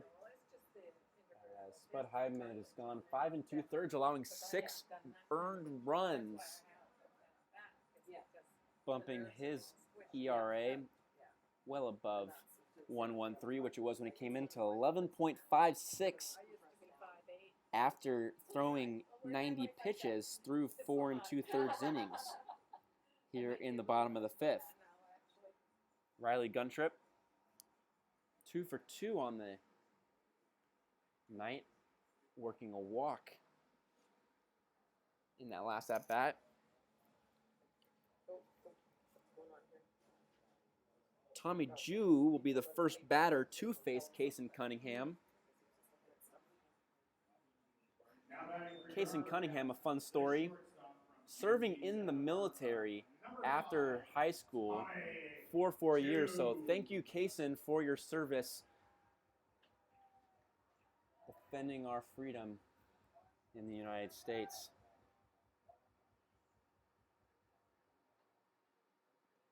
So Kason Cunningham, the lefty, at Linfield College in McMinnville, Oregon, facing Tommy Jew at UC Santa Barbara. First pitch is a strike on the outer part of the plate for strike number 1.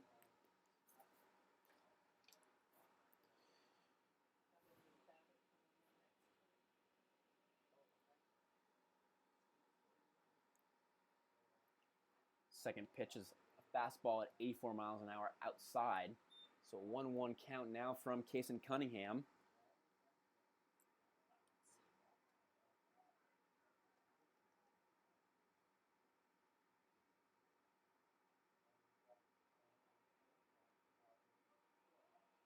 Kason Cunningham delivers the 1-1 pitch, and it's going to be skied into shallow center field. 3 players converging.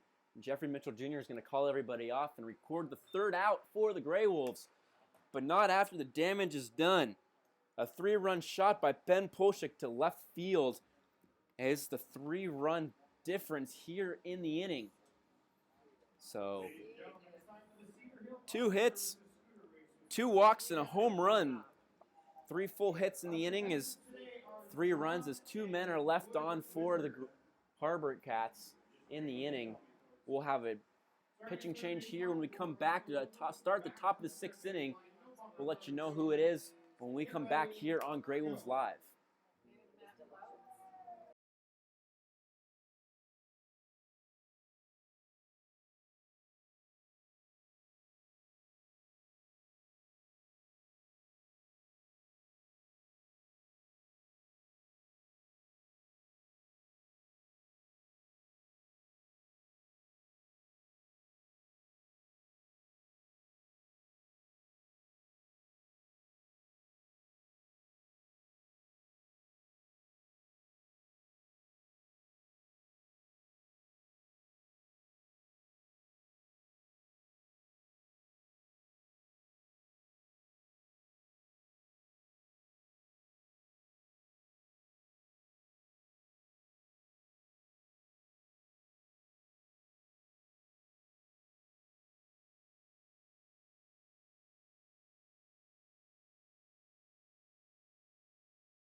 Welcome back to GreyWolves Live as we've got some pitching changes and some fielding changes for you.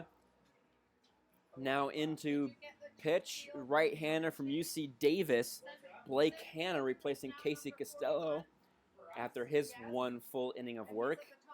And going into center field, replacing number 14, Jaron Silva, is number 41, Matt Lautz out of UC Santa Barbara. UC Santa Barbara in the College World Series after a walk-off grand slam. Can you believe it? Against national seed LSU. Crazy turn of events with 1 out in the inning. Bases were loaded, and a pinch hit freshman came up to bat. He'd only hit 1 home run in the year, and he pulls one to right field to walk off on a walk-off grand slam to send the UC Santa Barbara Gauchos to the World Series for the first time in school history. What a fun play that was. His teammates surrounded home plate as he came home. And the home plate umpire got stuck inside. He had to be pulled out by the field umpire as he got pulled in by the players dogpiling the pinch hit freshman at home plate. First pitch from Hanna to Drew Curtis is a ball low in the zone. Drew Curtis, not so hot tonight with 2 strikeouts on the night. Went 2 for 4 last night as he looks at a first pitch and second pitch ball. He's going to pull one that Justin Barkis is going to jump and spread his legs to make sure he doesn't get hit by that one. A whizzer down the line that Justin Barkis just gets out of the way of. 2-1 now to Drew Curtis here in the 6th inning.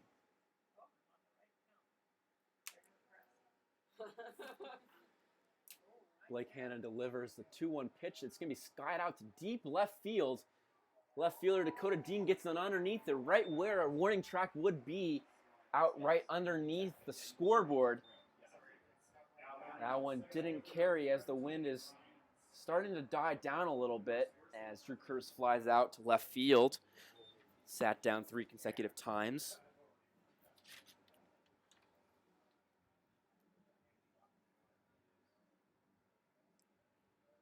Brings up Ryan Smith, who's made 2 fantastic defensive plays in center field tonight. Blake Hanna's delivery is a first pitch strike at 83 miles an hour. Inner part of the plate. Ryan Smith singling, stealing second, getting over to third on a wild pitch is 65 mile an hour off-speed pitch. Doesn't even get to the plate for ball number 1 to Ryan Smith.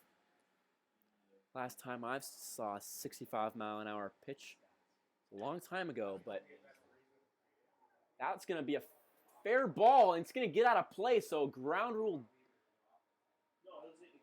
double for Ryan Smith as that one kicks off of PJ Floyd's glove down the line, just getting over the top of the bag, and it's going to kick off his body and go down towards the out-of-play line.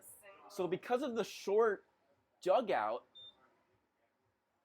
there's a line that extends where the fence is on the dugout, and it got past that line, so it's an automatic extra base. So Ryan Smith gets second base on the single that got out of play, so we're going to see how they scored officially. 63-mile-an-hour curveball. I don't know how to do that. After the single, advancing to Single with a something to second. I could have figured that out. advancing to second base. We'll get the official scoring when they figure out the official input here on Point Streak. Jack Johnson stepping in, and he looks at a first pitch ball, and he'll step back out and wait for Blake Hanna to step back on the mound. Grey Wolves trail 6-0 here in the top of the sixth. Jack Johnson swings it, misses at an 81-mile-an-hour pitch with Ryan Smith down at second base.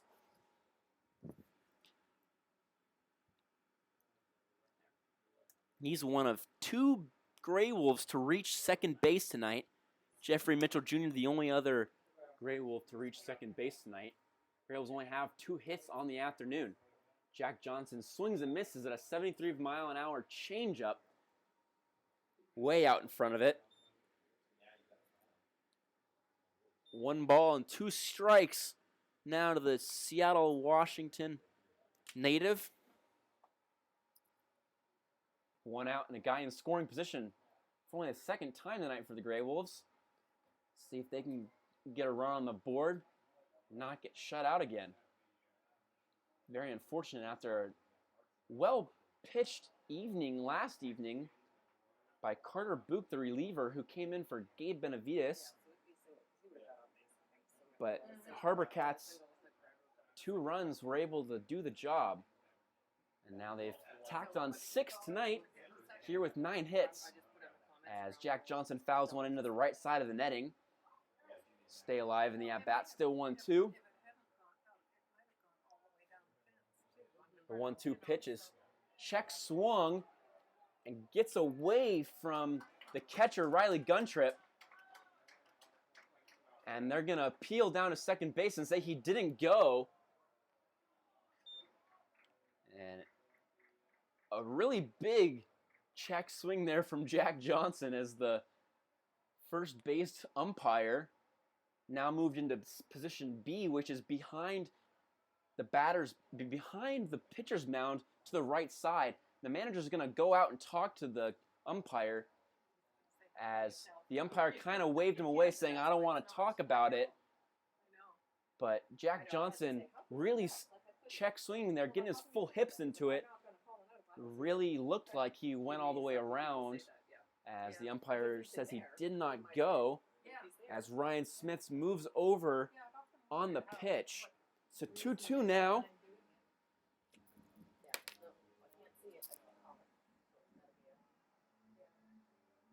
So it's a single with a ground rule double to second. Oh, thank you. In all that excitement, I missed that. Oh, right. Good thing he's paying attention. So Ryan Smith getting the second on the ground rule double officially. And Jack Johnson slaps the 2-2 pitch foul out of play down into the stands down the first baseline.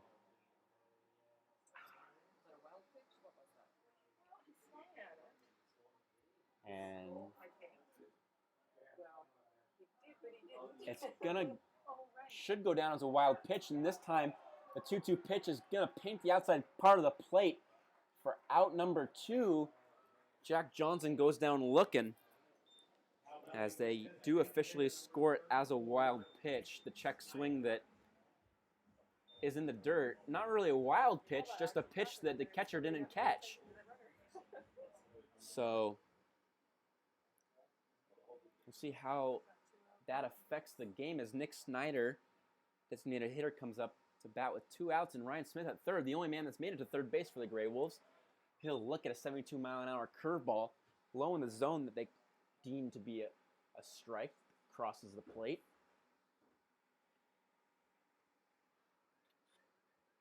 Nick Snyder, 2 for 6 on the season. Coming into on the season, hitting .286 now, and he'll foul off the 0-1 pitch into the netting. 0-2 now. If you're still looking for a gift for Father's Day, it's Father's Day is Saturday. GreyWolves have 5-game packs. What better way to say love you, Dad, than to send him to the ballpark 5 times? GreyWolves offer 5-game packages as the 0-2 pitch misses outside at 84 miles an hour. If you're looking for information, go to GreshamGreyWolves.com for more information. Packages start at $50 for 5 games and include different special promotions that the GreyWolves are hosting. The 1-2 pitch is fouled out back behind the backstop. Still 1-2 here to Nick Snyder. What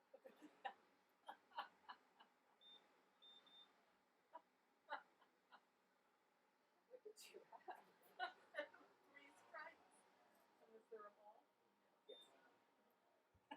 Nick Snyder gets back in. Blake Hanna gets his sign from catcher Riley Guntrip. Nick Snyder will call time as Hanna taking a little bit of time to get his pitch call and get set.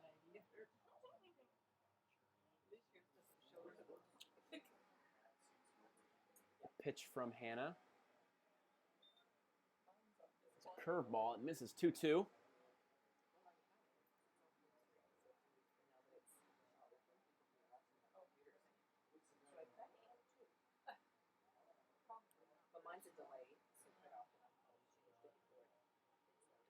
And the 2-2 pitch is swung on and misses 70 miles an hour. A changeup at the letters to Nick Snyder. Swung on and missed for out number 3. So 2 strikeouts in the frame as the strikeouts continue to pile up here at Royal Athletic Park down the first baseline. We'll be back here to begin the bottom of the 6th inning here at Royal Athletic Park. You're listening to Gresham GreyWolves Baseball on GreyWolves Live.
Welcome back to GreyWolves Live as Kason Cunningham comes back out to start the bottom of the 6th inning here. He'll face off against Matt Lautz, the UC Santa Barbara player, playing center field to replace Jaron Silva. First pitch from Cunningham is a ball, low in the zone.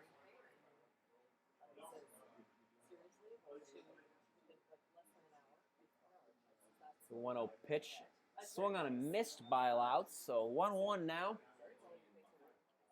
As the HarbourCats lead 6-0 here in the bottom of the 6th inning. Scoring 1 in the 2nd, 2 in the 4th, and 3 in the 6th. 1-2 pitch is slapped straight into center field for a single to start the inning for Lautz. His first at-bat of the game. That'll bring up Griffin Anderchuk. Already has a multi-hit game going today. Singling in the 5th, his last at-bat, and doubling in the 3rd. And then getting stranded there in the 3rd inning. He'll like to see if he can continue his multi-hit day. 2 for 3 currently right now.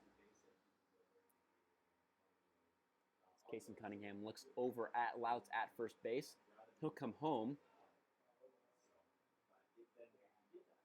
Ben Klenke does well to keep the pitch in front of him. Gets a ball from Cunningham.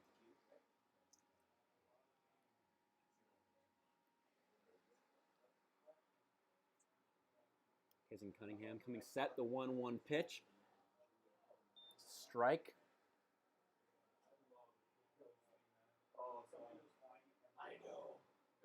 Anderchuk 3 for 4 on the season, hitting .750. 2 for 3 tonight, 3 for 4 last night, so .714 overall. As the 1-1 pitch is a ball, 2-1 now to Anderchuk. Anderchuk out of Seattle University.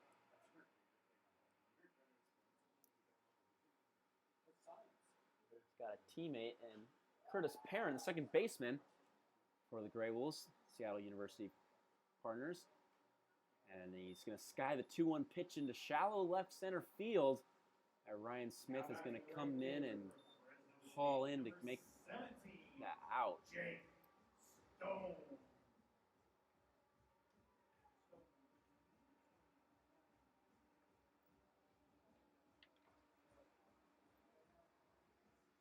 So 1 out now for Casey Cunningham after the fly out. The first pitch gets away from Klenke on the straight steal by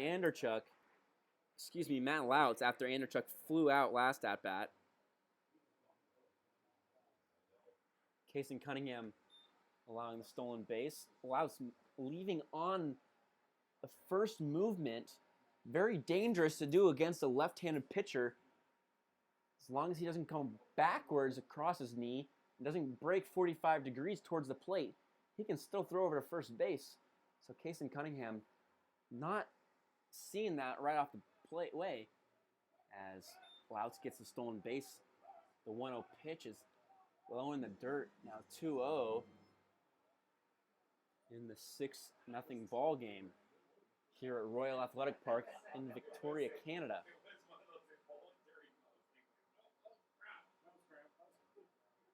Anderchuk flying out last at bat. Matt Louts singling. Now stealing second. Jake Stone, the 3-hole. He's going to slap one in the hole between first and second base on the right side. And Louts is going to round second base.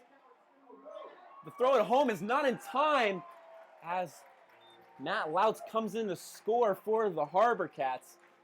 7-0 now on the single that Jake Stone advances on the throw. Very close play at home as they'll throw the replay up on the scoreboard.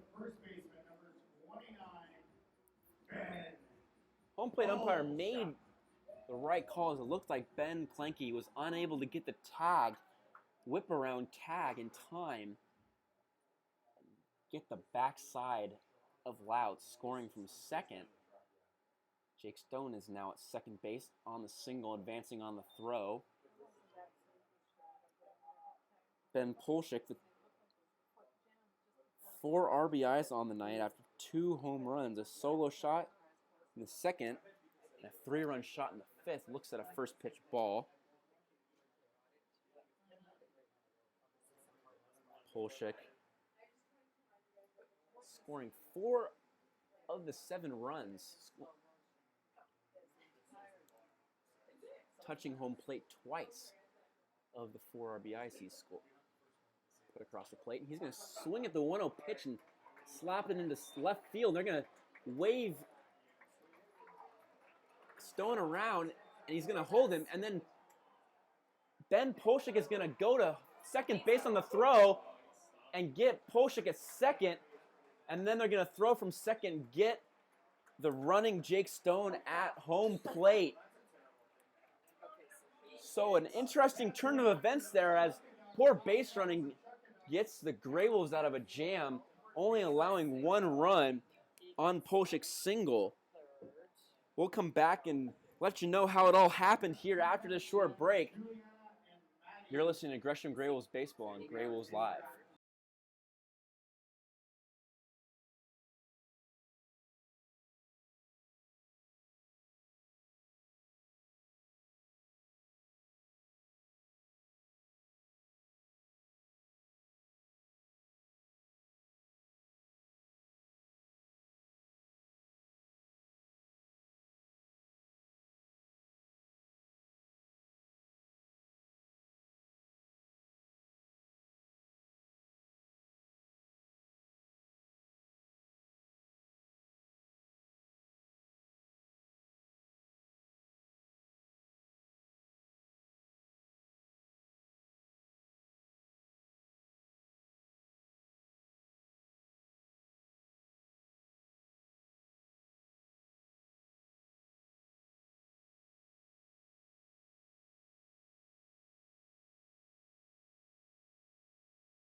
Welcome back to Gresham GreyWolves Baseball here on GreyWolves Live from beautiful Victoria, Canada, as the HarbourCats add a run there in the 7th inning, but get bailed out on an interesting double play, a 7-3-4-2 double play, as Ben Polshik singled in left field, went to second base. Jake Stone was held at third on the throw. Ben Polshik then attempted to go to second on the throw home, getting thrown out at second by the catcher, Ben Clanky. The second baseman, Curtis Perrin, then throwing it home to Ben Clanky, at which Jake Stone was trying to get home on the throw, getting thrown out at home as well. So, interesting 7-3-4-2 double play to end the inning as the GreyWolves get out of it.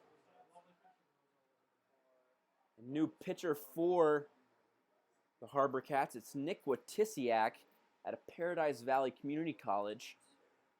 He'll come in relief of Blake Hanna in the first pitch. To number 22, Ben Clanky is a ball inside that kicks away from the catcher Riley Guntrip. Second pitch is a fastball, 88 miles an hour.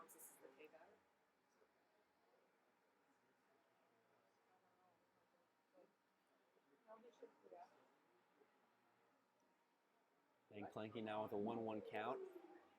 Swings a 1-1 pitch. Now it's 1-2.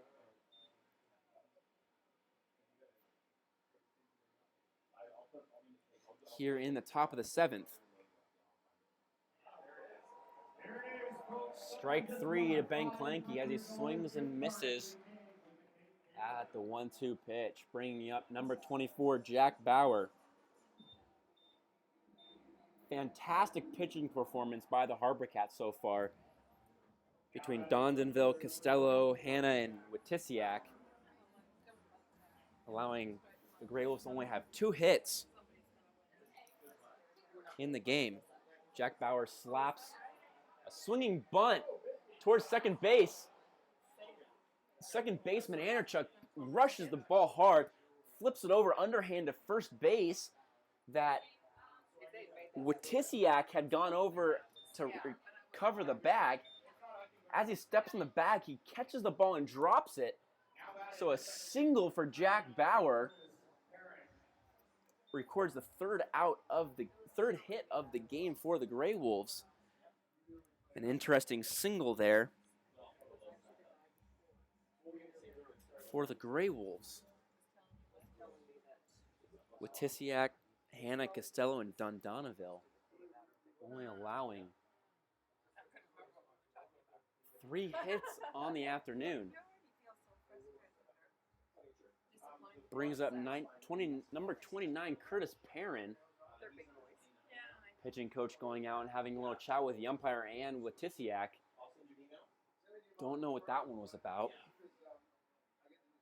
Didn't look like he was arguing balls and strikes, but it didn't look like he was giving a pep talk because he didn't even go all the way out to the mound. The first pitch gets underneath the legs of Riley Guntrip, and Jack Bauer will jog over to second base on the passed ball.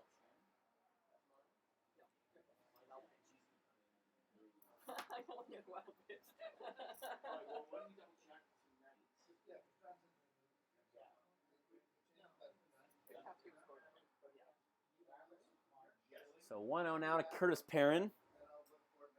Yeah, sounds good, thanks.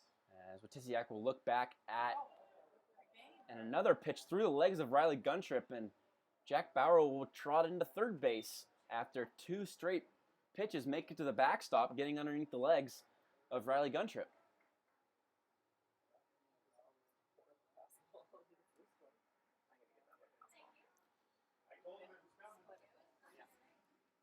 So 2 very similar pitches there. As Curtis Perrin now with a 3-0 count after the 2-0 pitch was a ball low and outside.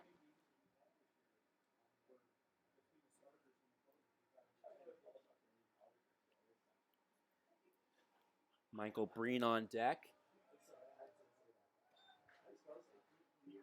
for the GreyWolves. As a 3-0 pitch is a strike to Curtis Perrin. Curtis Perrin reaching on a walk and a hit by pitch in the 5th and the 1st respectively, and he's going to get on base again with a 5-pitch walk here from Nick Witisiak. So 2 straight walks for Curtis Perrin, 1 in the 5th, 1 in the 7th. As Michael Breen will now step into the batter's box with men on first and men on third for the GreyWolves, looking to start climbing the hill here with 1 out in the top of the 7th inning, down 7-0.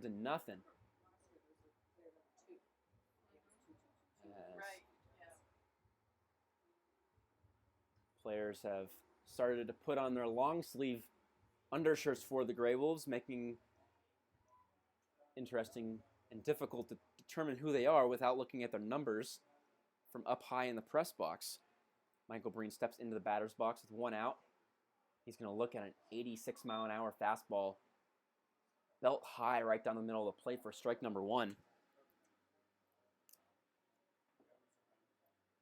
Michael Breen with 2 strikeouts and a ground out to short on the evening. Looking to see if he can get on base here with runners on first and third as he looks at a 0-1 pitch at 78 miles an hour high in zone for ball number 1.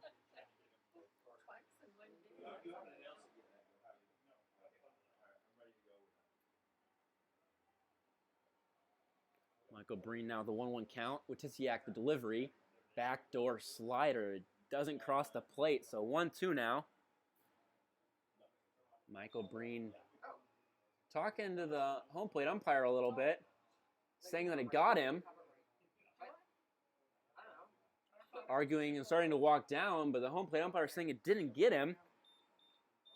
Michael Breen really animated that he got hit, and the home plate umpire is going to call everybody in black jackets around and talk about it. Most of the time, as an umpire, when somebody's that adamant about getting hit, usually they did get hit. but looks like they're not going to award him first base. So Michael Breen now with a 2-1 count.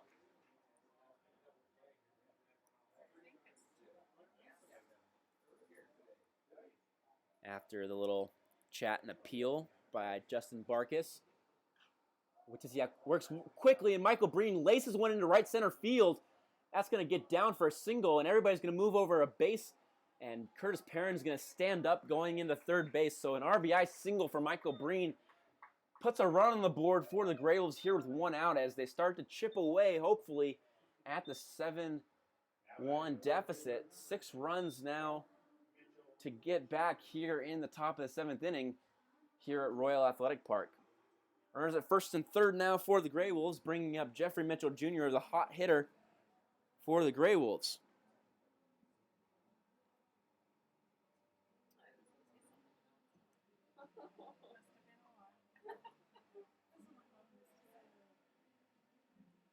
Jeffrey Mitchell Jr. walking in the third, stealing second and third, and that's the only time he's reached base today.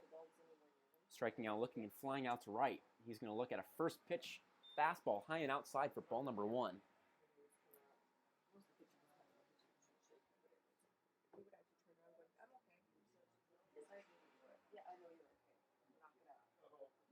So 1-0 now. Jeffrey Mitchell Jr. hitting an even 500 on the season. Coming into the game hitting 550. Now 11 for 22 on the season. With Tisiak now with 7 strikes and 9 balls as pitching coach for the HarbourCats will come out and chat. Riley Guntrip had gone out and chatted, and there's movement down in the HarbourCats bullpen again, making what will look like their 5th pitcher of the afternoon here soon, if Wojciech does not leave this mound visit. Looks like he might have his evening cut short here soon.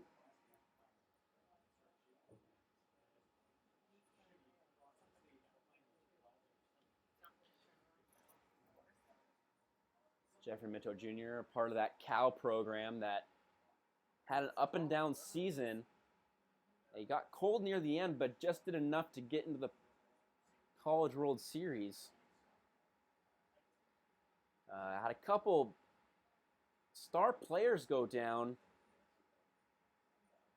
Most notably, their number 1 starter have a little bit of an injury, but come back at the right time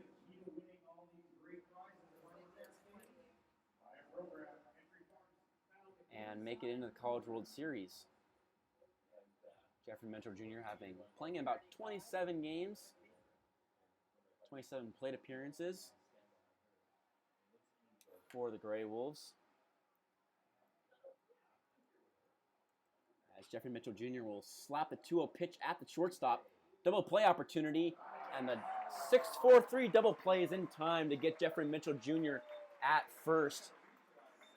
So we'll head to the bottom of the 7th here at Royal Athletic Park after this break. You're listening to Gresham GreyWolves Baseball on GreyWolves Live.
Finding the right dentist for your young children can be challenging.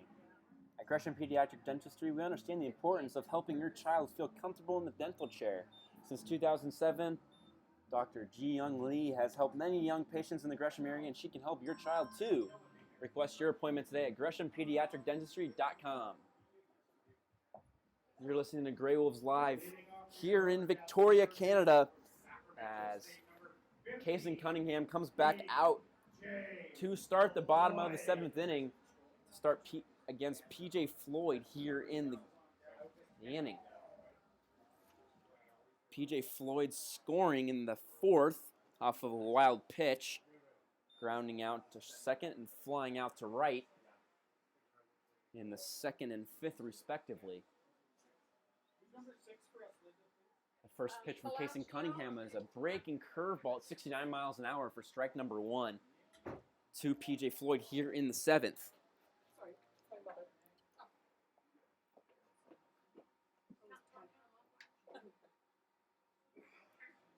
0-1 pitch is a curveball in the dirt and outside. The Ben Klenke has to keep in front of him and use his chest down to his knees to keep from going to the backstop. 1-1 now. 1-2 now from Kason Cunningham. Delivery. And that one's going to get underneath Ben Klenke and hit the umpire's knee pads. Clank back out in front of Ben Klenke. 2-2 now from Kason Cunningham to PJ Floyd, a third baseman tonight. As a 2-2 pitch is in the dirt for ball number 3. Full count now with nobody out here for Kason Cunningham. Nobody's working in the HarbourCats bullpen now after there was movement down there in the top of the 7th. The 3-2 pitch is slapped foul high and out of play over the top of the food trucks behind the GreyWolves dugout down the third baseline on the main concourse. Still full count here to PJ Floyd, as he'll foul another one off down the third baseline.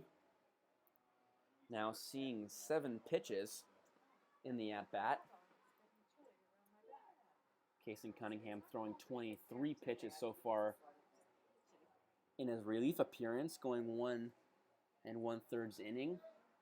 Coming in for start Spud Heidemann. Kason Cunningham will step off the mound, out of the windup. PJ Floyd will step back into the batter's box. Kason Cunningham will work from the windup. Delivery. It's a 69-mile-an-hour curveball. It gets away from Ben Klenke for ball 4. So a 8-pitch walk to PJ Floyd. Gets a leadoff base runner. And we have a pinch hitter for the HarbourCats.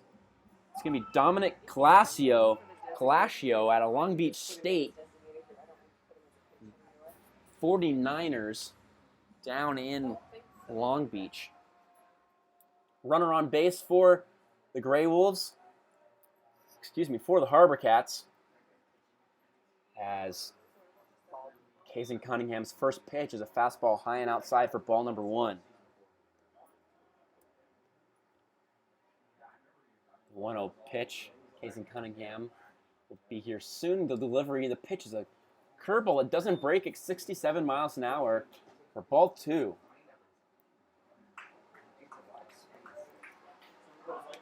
So 2-0 now with nobody out, and PJ Floyd at first base for the HarbourCats.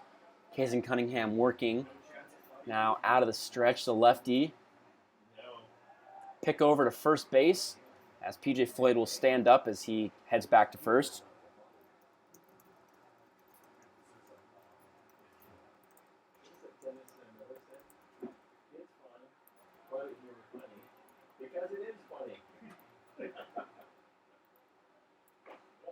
The 2-0 pitch is swung on and missed at 83 miles an hour from Kason Cunningham by Colascio.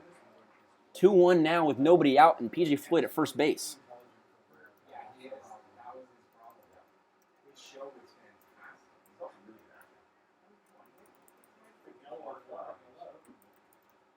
As I said, Casey Cunningham serving 4 years in the Marines. The base runner moves that from PJ Floyd, and it's not going to be in time. The one short hop throw from Ben Clanky didn't get there in time to get PJ Floyd.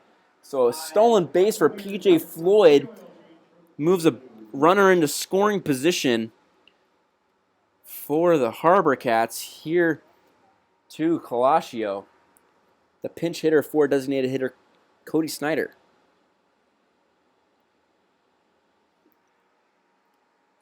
Casey Cunningham now working with a 3-1 count with a base runner at second and in scoring position, down 7-1. 3-1 pitch is a fastball high and outside for ball 4. So Colascio will take a pinch hit walk here in the bottom of the 7th inning as number 22, Dakota Dean, will come out to bat here in the inning as Justin Barkas will head to the mound, and Casey Cunningham's afternoon is done, and that will bring out David Wallum, a 6'7" righty from Lynn Benton Community College down in Albany, Oregon. We'll be back here to go over his stats and his last outing for the GreyWolves as he faced against Yakima Valley. You're listening to Gresham GreyWolves Baseball here on GreyWolves Live.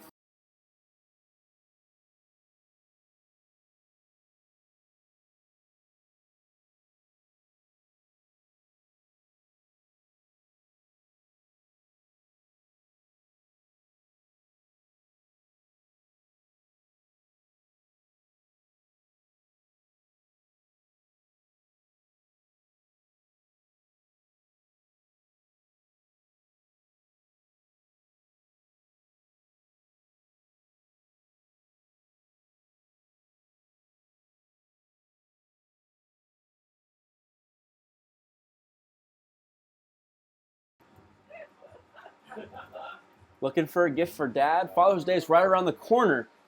And if you're looking to give your dad a really good gift, send him out to the ball game for 5 games this season to see Gresham GreyWolves baseball out at Osland Fields. A 5-game package is starting at $50. Nothing says I love you like sending your dad to the ballpark. Lucky Pint. It's a howlin' time down there at Lucky Pint where they have 30 rotating taps, happy hour all day on Sundays. Fishbowl Fridays, or just come in and fill up a growler. Lucky Pint is the home of the Gresham GreyWolves where they honor service members with a 20% off discount every Monday. Check us out on Facebook. See our latest cocktails and craft beer list. Then come on in and see for yourself what all the excitement is about. Located at 188 Northwest Fairview Parkway in Gresham, your locally owned place for craft beer and cocktails in Gresham. Welcome back to GreyWolves Baseball here at Royal Athletic Park as David Wallum comes in with nobody out and runners at first and second here in the bottom of the 7th inning. David Wallum starting against the Yakima Valley Pippins on Saturday night out in Gresham, the last game at Osland Field the GreyWolves played in. Went 6 full innings, allowing 6 hits and no earned runs as the GreyWolves shut out the strong Yakima Valley Pippins lineup 5-0. The first pitch from Wallum is a first pitch fastball strike that paints the outside corner at 88 miles an hour. Colascio's at first. PJ Floyd is at second after both players walked, and PJ Floyd stole second base. As David Wallum will get the sign from catcher Ben Clanky, catcher out of Nebraska.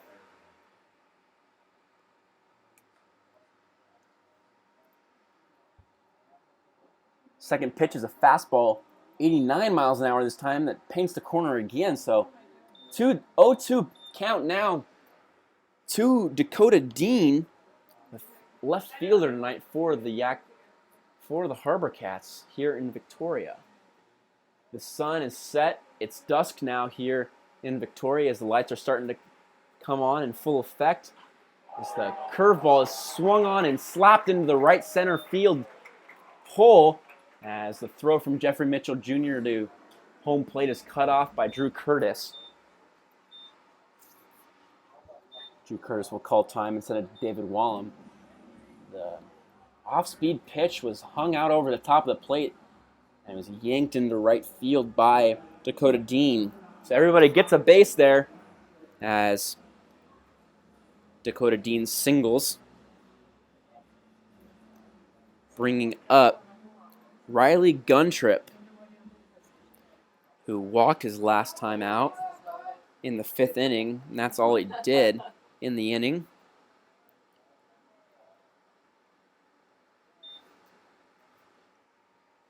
David Wallem getting his sign now from Ben Clanky.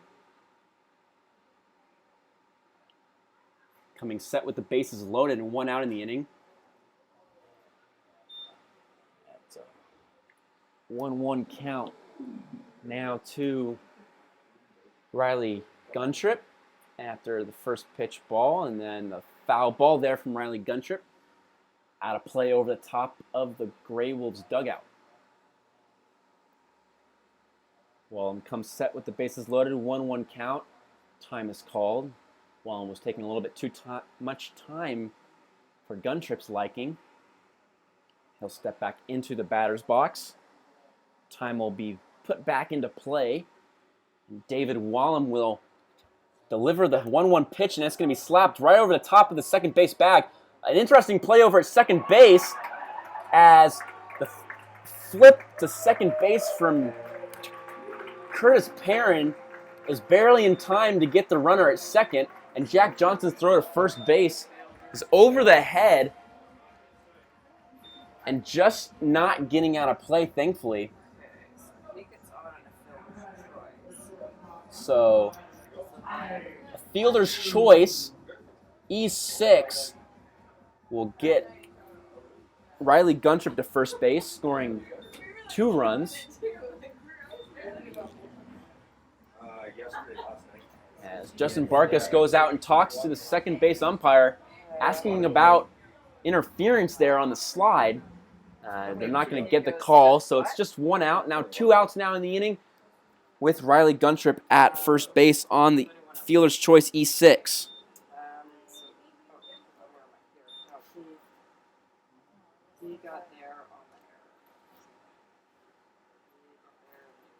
So 2 runs there.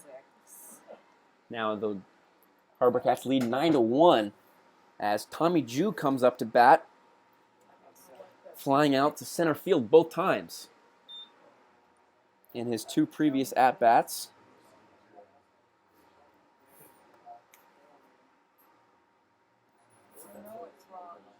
David Wallem comes set after the first pitch ball. 1-0 count delivery is a fastball in the dirt at 89 miles an hour. 6'7", standing on the mound, looks like 7 feet out there. So, big presence on the mound for David Wallem as the big long arm swing whip around from the pitch gets the pitch out to 89 miles an hour. The 3/4 slot arm action pitch at 90 miles an hour.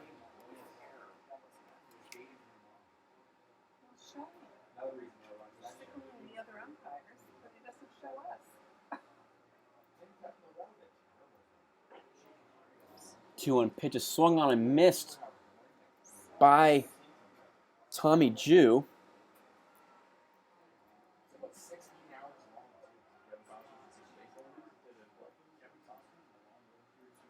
So 2-2 now.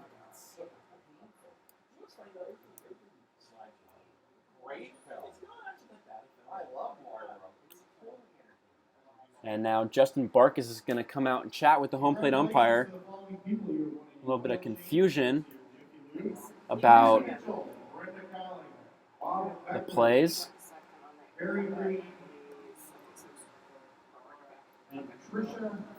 And now the umpires are going to get together again, have a little chat about the play. What do you have for a count?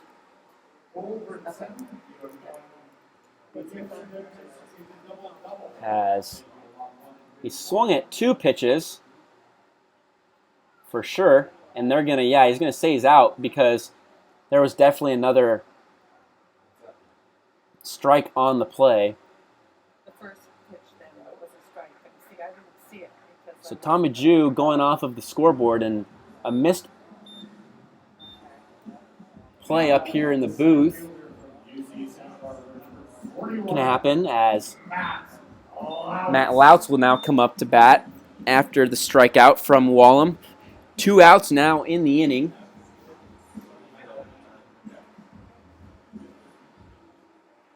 Matt Louts out of UC Santa Barbara.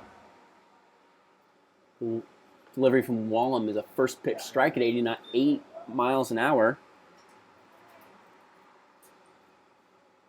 0-1 now with 2 outs in the inning.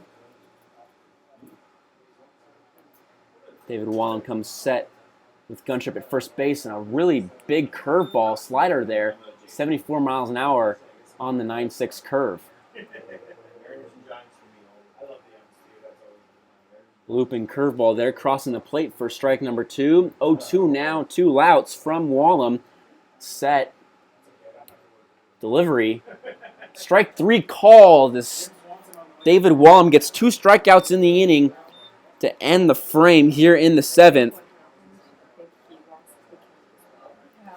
As we'll head to the top of the 8th here at Royal Athletic Park. You're listening to Gresham GreyWolves Baseball on GreyWolves Live.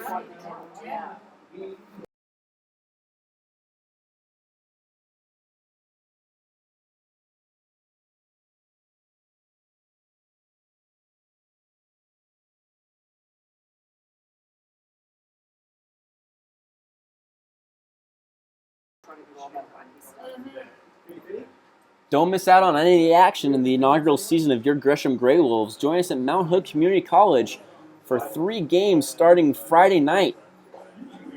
Friday, Saturday, and Sunday, 7:05 starts, on Friday and Saturday.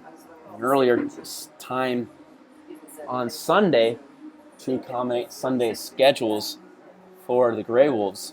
All games, tickets can be purchased at 503-428-5248 or go to GreshamGreyWolves.com.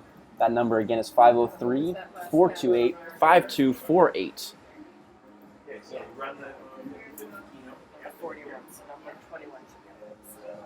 Finding the right dentist for your young children can be challenging. At Gresham Pediatric Dentistry, we understand the importance of helping your child feel comfortable in the dental chair.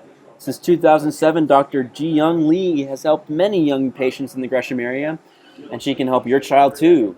Request your appointment today at GreshamPediatricDentistry.com. And it's a howling time down in Lucky Pint, where they have 30 rotating taps, happy hour all day on Sundays, fishbowl Fridays, and just come in and fill up a growler. Lucky Pint is the home of the Gresham GreyWolves, where they honor service members with a 20% off discount every Monday. Check us out on Facebook to see our latest cocktails and craft beer list. Then come on in and see for yourself what all the excitement is about. Located at 1888 Northwest Fairview Parkway in Gresham, your locally owned place for craft beer and cocktails in Gresham. Welcome back to GreyWolves Live here as we begin the top of the 8th inning. Here as Drew Curtis steps in, and he's going to swing at a first pitch fastball, and he's going to loop one into shallow right field for a leadoff single as the GreyWolves get a little bit of offense here in the inning.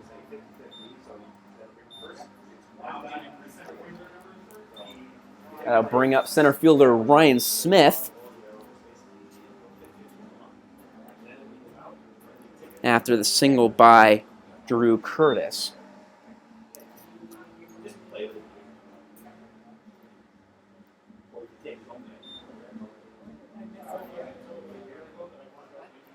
So no outs for Ryan Smith.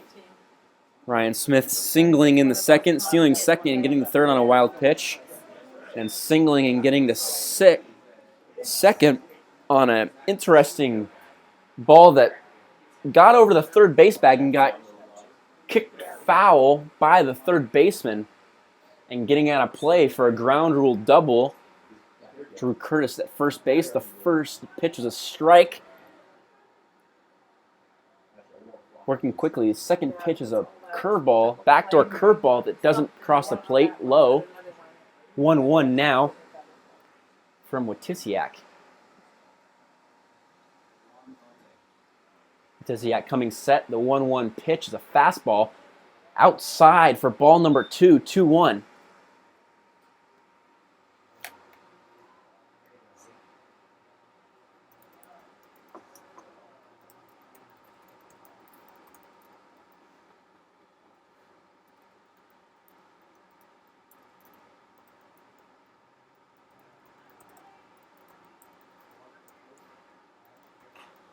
The 2-1 pitch is slapped into the netting on the right side, and it's going to get underneath the netting and get into the first row of bleachers here at Royal Athletic Park. Little kid's going to offer it to some young girls down there, and he's going to hold on to it himself. He's got a ball in his glove, and now he's got a souvenir from a foul ball here in the evening.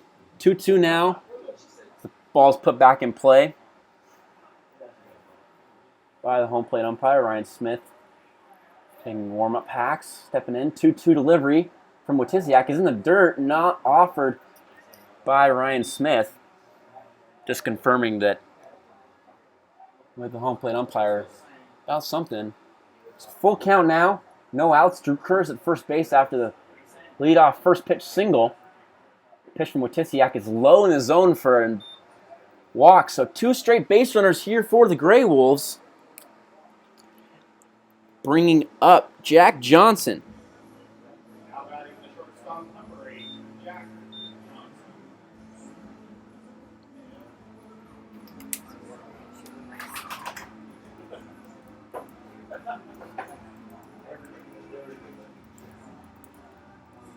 Everything's cooler when it's not fluid. Yes. Everything's cooler.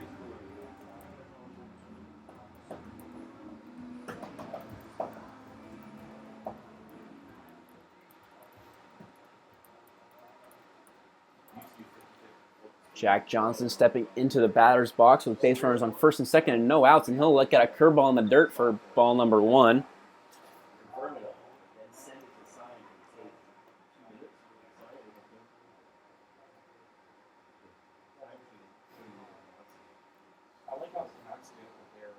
So 1 out now, with the Grey Wolves trailing 9-1 here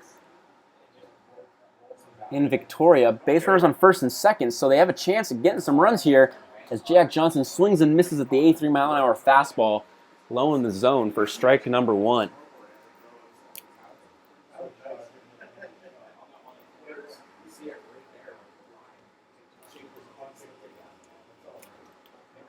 Drew Kerr's first single of the afternoon as Jack Johnson swings and misses at strike number 2, 1-2 now.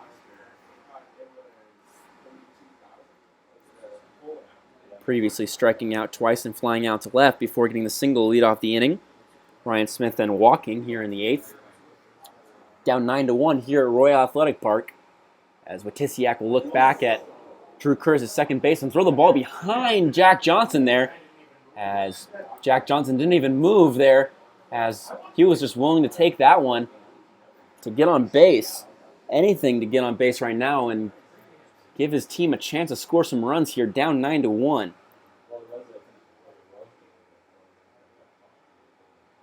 Wojtysiak coming set with a 2-2 pitch.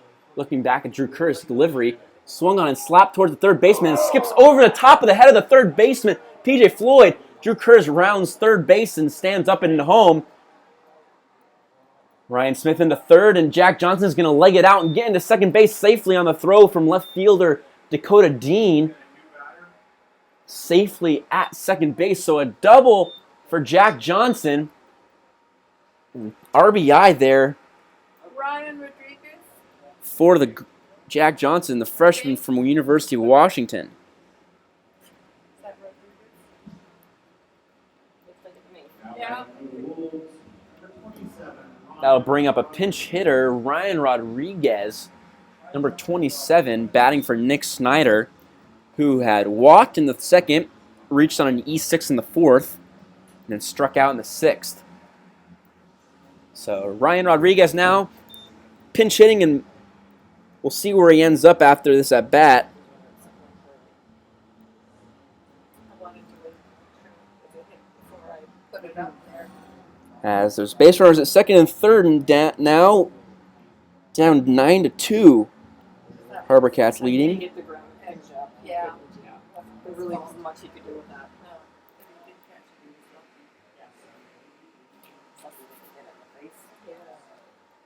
Tisiak comes set with men on second and third, and Ryan Rodriguez will look at a 80-mile-an-hour changeup low in the zone for ball number 1.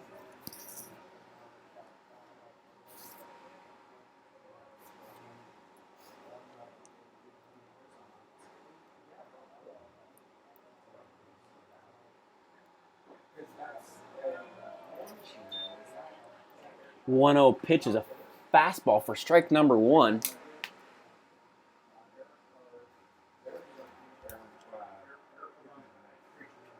So Ryan Rodriguez now stepping back in with a 1-1 count. Tisiak coming set, not checking any runners. Curveball doesn't break enough. Outside, ball 2, 2-1 now. 74-mile-an-hour curveball. Not getting enough late break.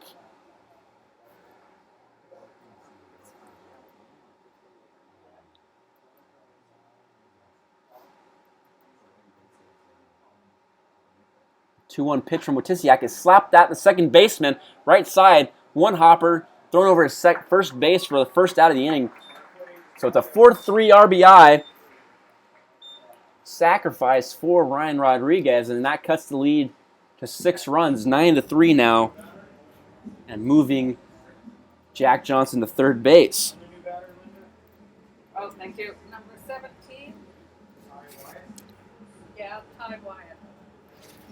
Now batting for the Wolves, number 17, Ty Wyatt.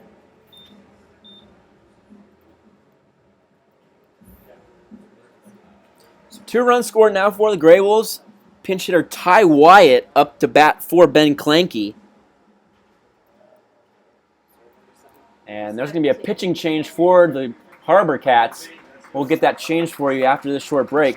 Here, you're listening to Gresham GreyWolves Baseball on GreyWolves Live.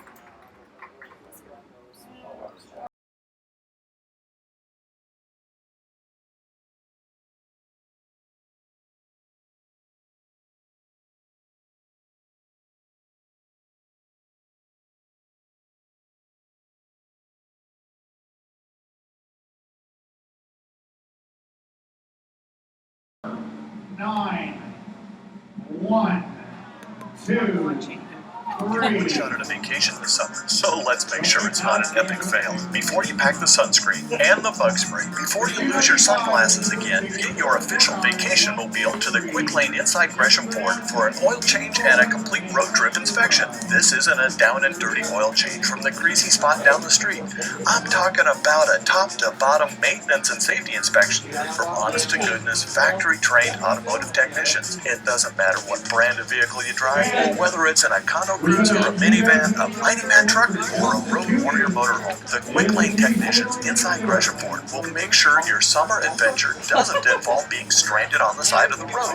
Your vacation is calling, and the Quick Lane technicians inside Gresham Ford will help make sure you get there. The Quick Lane inside Gresham Ford is open Monday through Friday till 10 and till 4 on Saturdays, and you'll never need an appointment. The Quick Lane inside Gresham Ford on Powell, 2 blocks east of 242nd. It's a howling good time. Finding the right dentist for your young children can be Then we challenging. realized that I At looked Gresham at it, I was Pediatric looking at it, it's like, Dentistry, wait a minute. we understand the importance of helping your child feel comfortable in the dental chair. Since 2007, Dr. Jiyoung Lee has helped many young patients in the Gresham area, and she can help your child too. Request your appointment today at GreshamPediatricDentistry.com.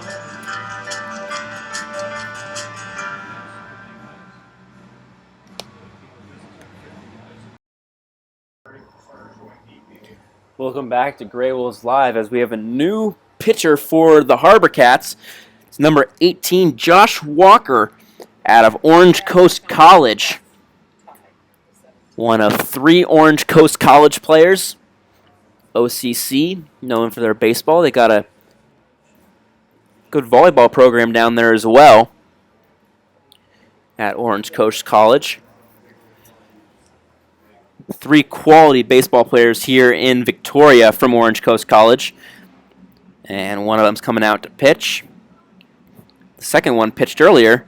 That was Casey Costello. So 2 Orange Coast College pitchers pitching in the evening for the HarbourCats.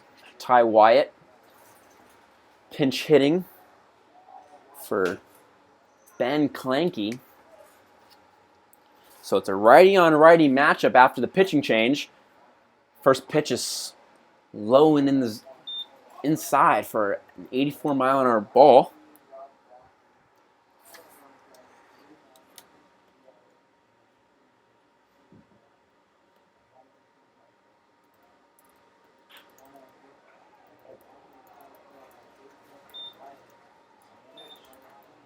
And a Ty Wyatt single up the middle is going to score Jack Johnson from third base. So the GreyWolves have plated 3 runs here in the top of the 8th inning, and they've cut the deficit to 5 runs, now down 9-4 after the single by Ty Wyatt.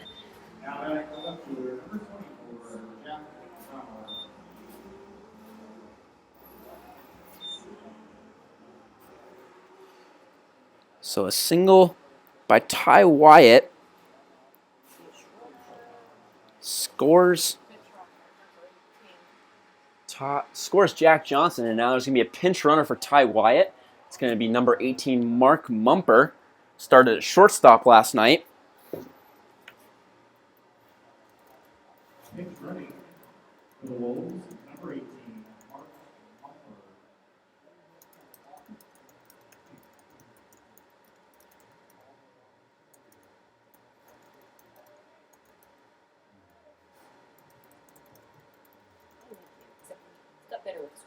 Jack Bauer now up to bat for the GreyWolves.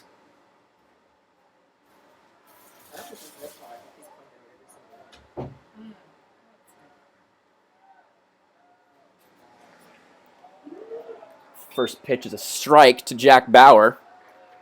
Fastball low in the zone for strike number 1.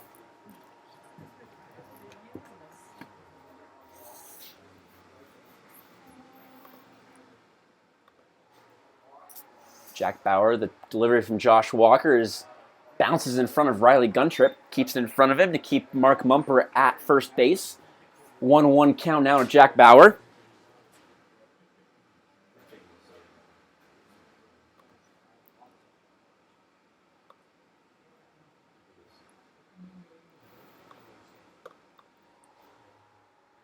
The 2-1 pitch.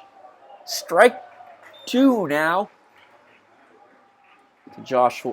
From Josh Walker to Jack Bauer.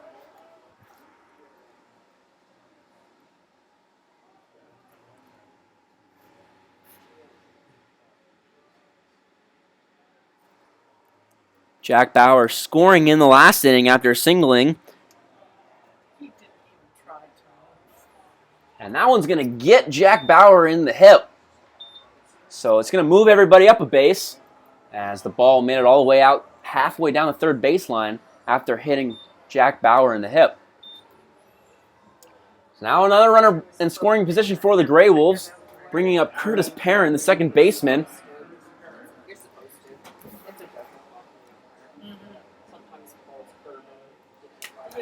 Curtis Perrin leading off for the GreyWolves, walking in the 5th, walking in the 7th. Those are his 2 on base experiences. The pitch from Josh Walker over the top, 100%. He has a ball for low in the zone. Really top-down action. Completely different than David Wallen, which is coming more at a 3/4 slot. The GreyWolves reliever is standing at 6'7". Josh Walker's 1-0 pitch is a ball, same spot as last time. Josh Walker at 5'11", using all of his momentum, leaning forward and getting a full whip around from his back pocket all the way up towards the top of his ear to get velocity on his pitches. 83-mile-an-hour fastball is in the dirt. So 3-0 now to Curtis Perrin.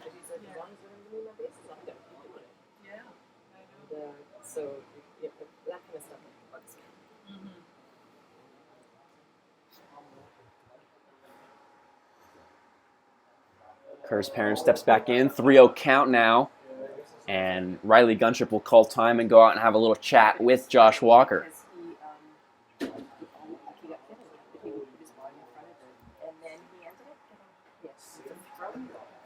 Runners on first and second. Ty Wyatt singling, scoring Jack Johnson from third.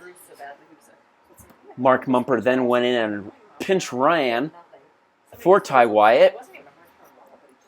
Jack Bauer then got hit on a fourth pitch of the at-bat, moving Mark Mumper over to second. Jack Bauer takes first base. Curtis Perrin steps back into the batter's box after Riley Guntrip comes back and gets back down in his catcher's squat. Josh Walker comes set. The delivery right down the middle for strike number 1. 3-1 count now. 2 Curtis Perrin, 1 out in the inning. GreyWolves trying to chip away at this 9-4 lead. Starting to climb the hill after scoring 1 last inning and scoring 3 so far this inning. Quick work by Josh Walker, and he's going to get a pitch of the belt for strike number 2 at 82 miles an hour. Full count now to Curtis Perrin.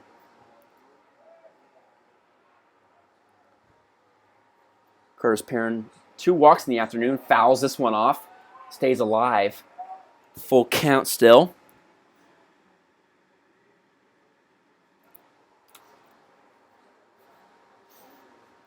Curtis Perrin getting the start at second base tonight. His first start of the season.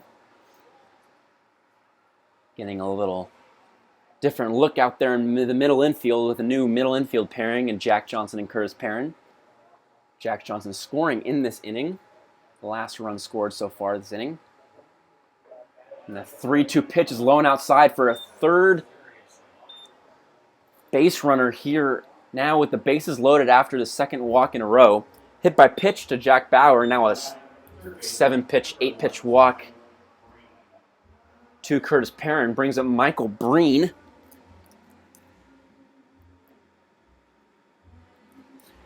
Singled in his last at-bat in the 7th.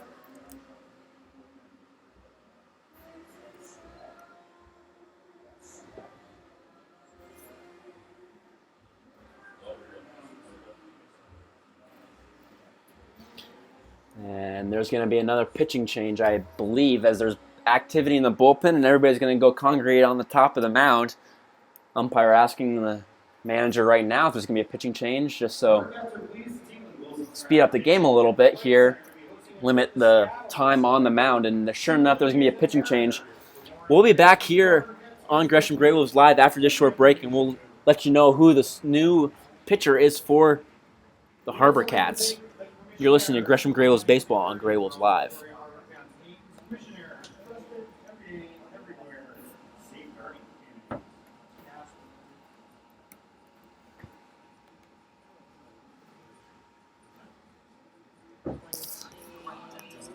Children can be challenging. At Gresham Pediatric Dentistry, we understand the importance of helping your child feel comfortable in the dental chair. Since 2007, Dr. Ji-Young Lee has helped many young patients in the Gresham area, and she can help your child too. Request your appointment today at GreshamPediatricDentistry.com.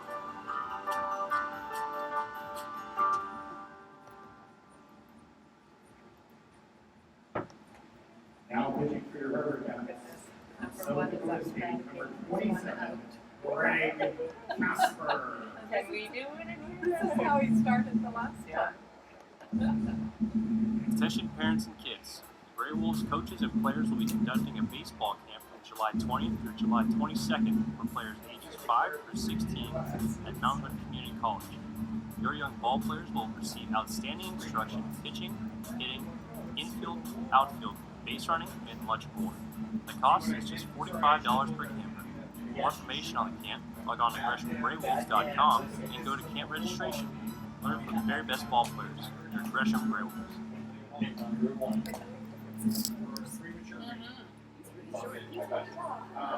Welcome back to GreyWolves Live here at Royal Athletic Park here in beautiful Victoria, Canada. As a new pitcher, number 27, Greg Casper out of South Dakota State.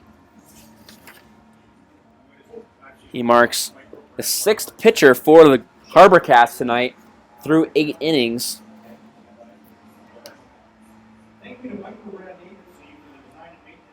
As Greg Casper, the 6-foot righty out of South Dakota State, completes his warm-up pitches. And he'll face Michael Breen to start the inning.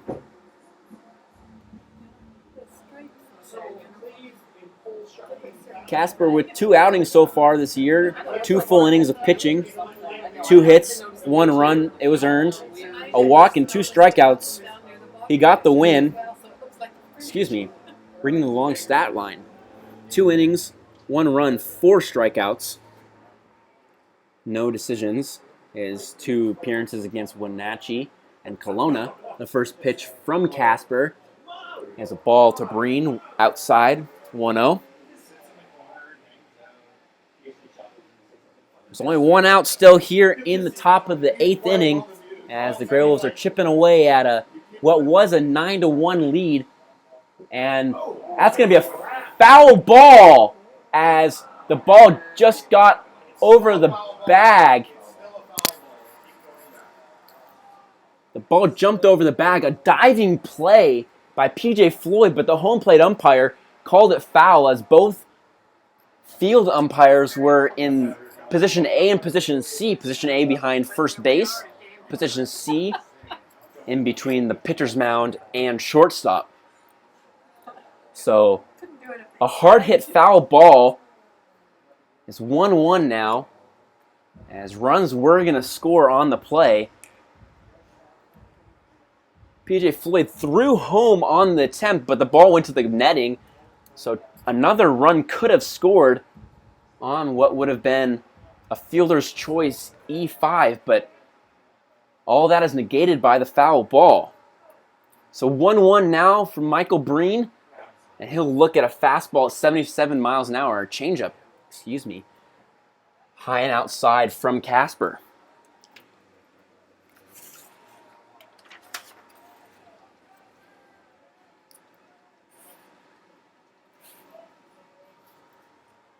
Curtis Parent at third base after walking.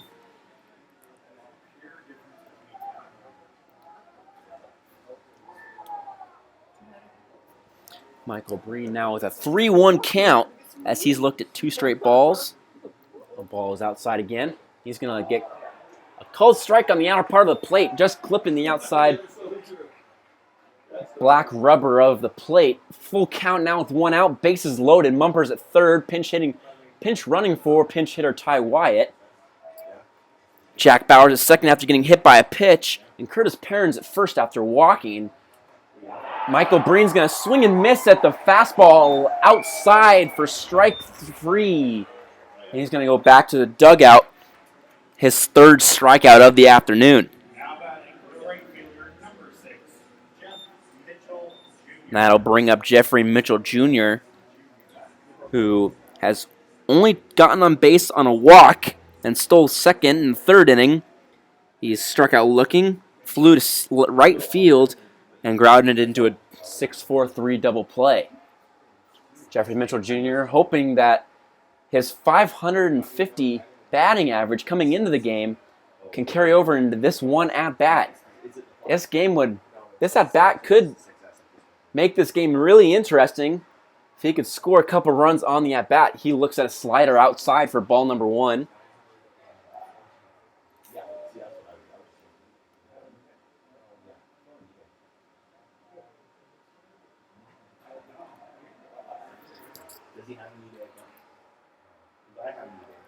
So 1-0 count now as Casper delivers, and it's going to be shoulder high to Jeffrey Mitchell Jr. He'll lay off. 2-0 now.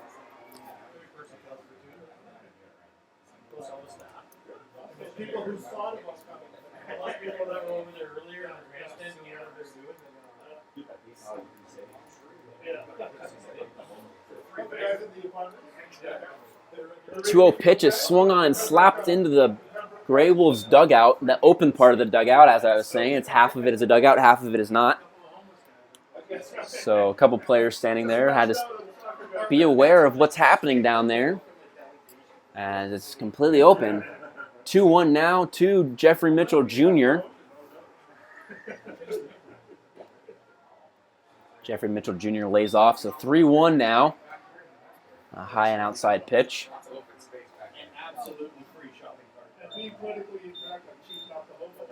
Jeffrey Mitchell Jr. now hitting .478 on the season, playing in now his 7th game. Grey Wolves have played 8 in West Coast League play.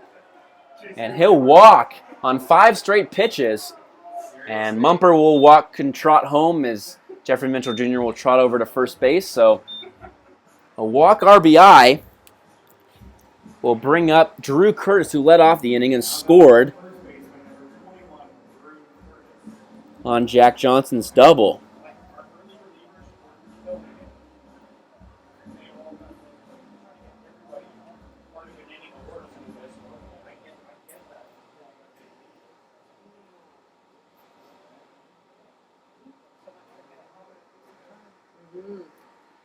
Drew Curtis swings at the first pitch, and it's chopped towards the third baseman. He's going to rifle a throw over to first base. P.J. Floyd with a good defensive play and a rifle of an arm over to first base to end the inning. So the Grey Wolves score 4, and now it's a 4-run game here as the Grey Wolves trail 9-5, heading to the bottom of the 8th inning. We'll be back here on Gresham GreyWolves Baseball here on Grey Wolves Live.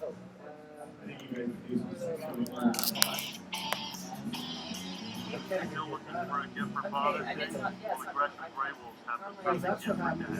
Spend your weekend at the ballpark. Our 5-game pack offers a perfect bundle of baseball, summer, entertainment to get you out to 5 Grey Wolves games. Packs start as low as $50.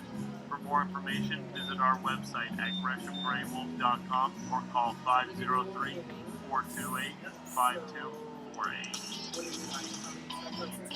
Yeah, I guess how to get something. You went 4 complete, right? Earn a double play with the Gresham GreyWolves this season by becoming a marketing partner. If you or someone you know would like more information on how to become a marketing partner with Gresham GreyWolves during their inaugural season, contact Eric and Parker at 503-890-8827. Again, that number is 503-890-8827. Your partnership with the Gresham GreyWolves will be a pow time. All the boxes Welcome back to Grey Wolves Baseball here on Gresham Grey Wolves Live as David Wallum comes back out for the Grey Wolves here, and he'll face up against Griffin Anderchuk. Anderchuk flying out to center field, but scoring in the 5th on Polshik's homer.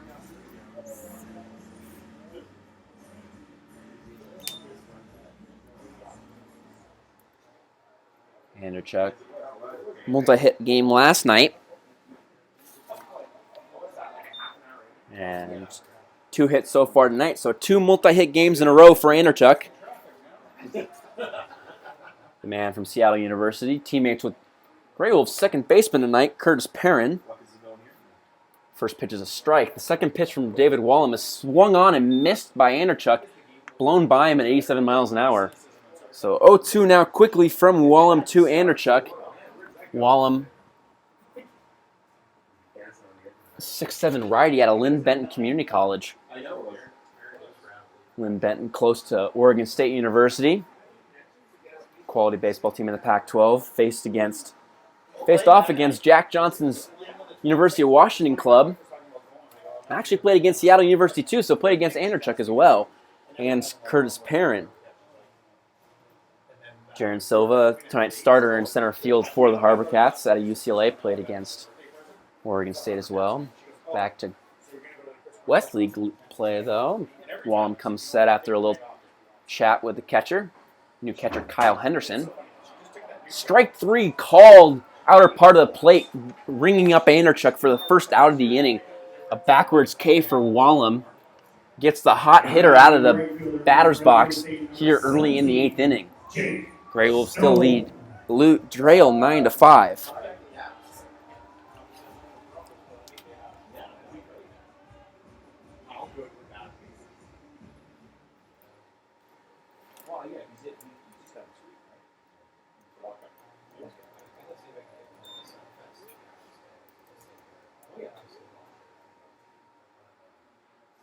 First pitch ball to Jake Stone.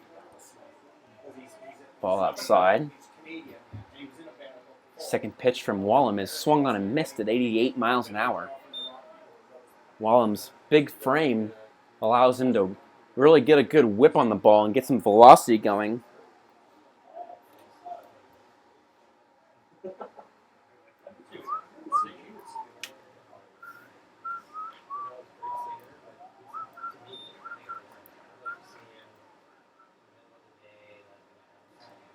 Second pitch is fouled off towards the GreyWolves dugout. It's a 1-2 count now for David Wallam facing Jake Stone.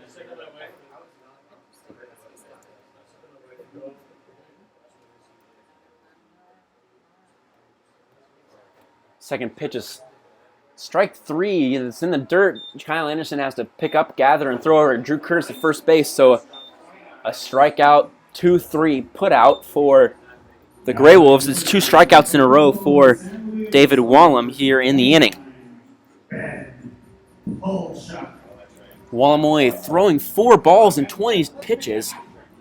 Great ratio there from Wallam, a freshman from Lynn Benton Community College. He'll now face the multi-home run hitter Ben Polshik, the first baseman for the HarbourCats. First pitch is a fastball, knee high for strike 1 at 90 miles an hour.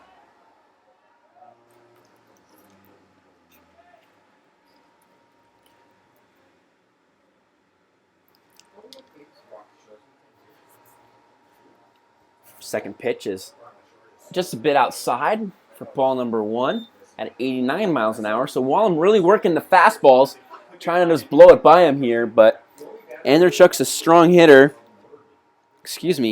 Ben Polshik is a strong hitter, as we already saw tonight, taking 2 out of here, out of Cal Poly. Cal Poly, an consistent quality baseball program up in San Luis Obispo. Always provides quality baseball talent. 75-mile-an-hour hanging curveball. 2-2 now, as Polshik does not offer at the pitch.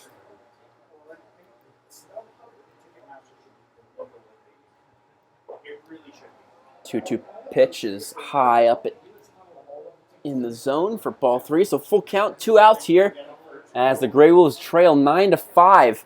Trying to get out of this one with 3 up, 3 down with 3 strikeouts.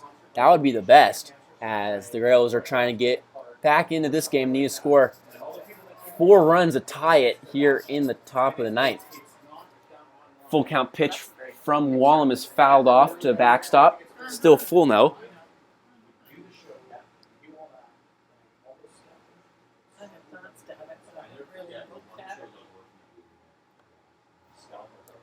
Second 3-2 pitch is fouled off again. So 2 foul balls here to keep the at-bat alive from Polshik.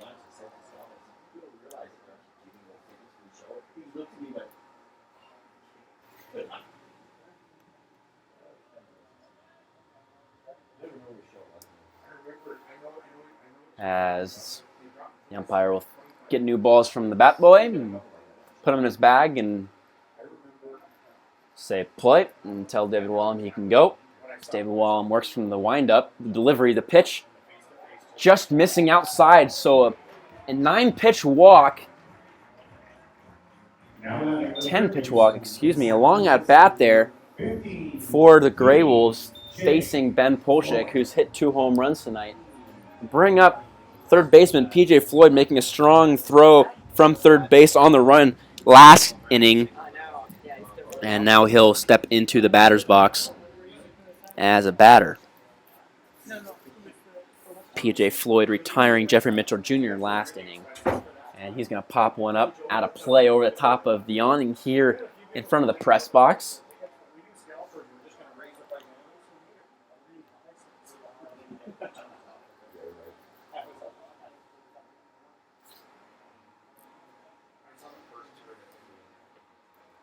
Wallam comes set from the stretch. It's going to be a fastball inside at 89 miles an hour for ball number 1. So 1-1 now to PJ Floyd. PJ walked in the 7th and singled in the 4th. He scored both times he's been on base tonight. Grounded out to second in the 2nd. Now with a 1-1 count from Wallam. He's going to swing and slap one right at Jeffrey Mitchell Jr. He's going to bounce once. Jeffrey Mitchell's going to spin, catch the ball, and swing it into the cutoff man, Curtis Parent, at second base to hold Ben Polshik at second. So 2 outs and 2 base runners aboard for the HarbourCats. Bringing up number 6, Dominic Colascio, who pinch hit in his last at-bat and stayed in as the designated hitter.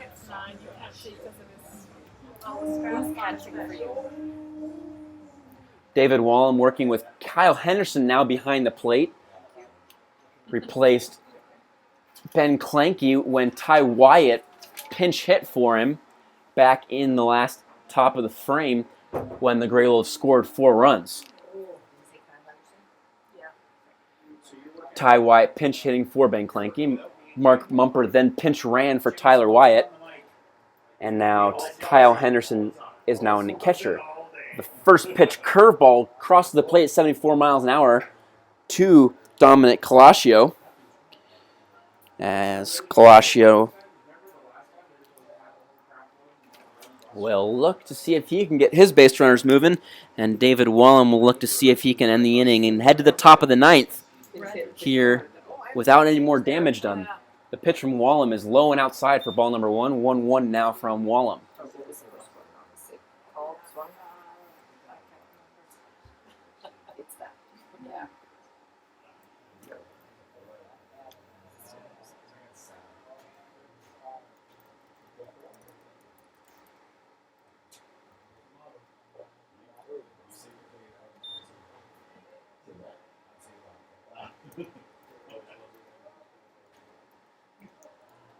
One pitch is called strike on the outer part of the plate. Strike number 2, so 1-2 now. 2 outs in the inning. Base runners at first and second after a walk and a single. PJ Floyd's single and Ben Polshik's walk. And Colascio is going to foul one back into the netting and stay alive in this at-bat.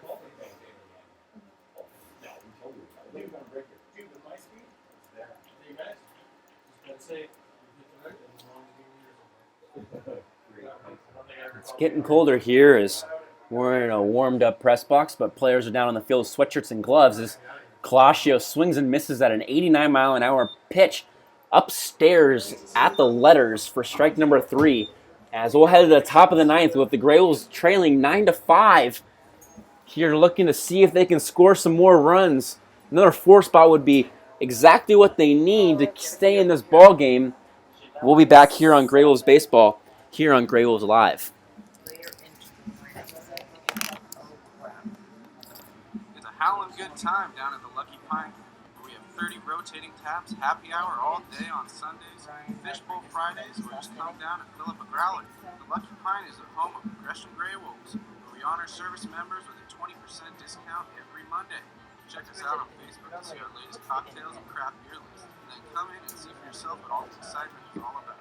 Located at 1888 Northwest Fairview Parkway in Gresham, your locally owned place for craft beer and cocktails in Gresham.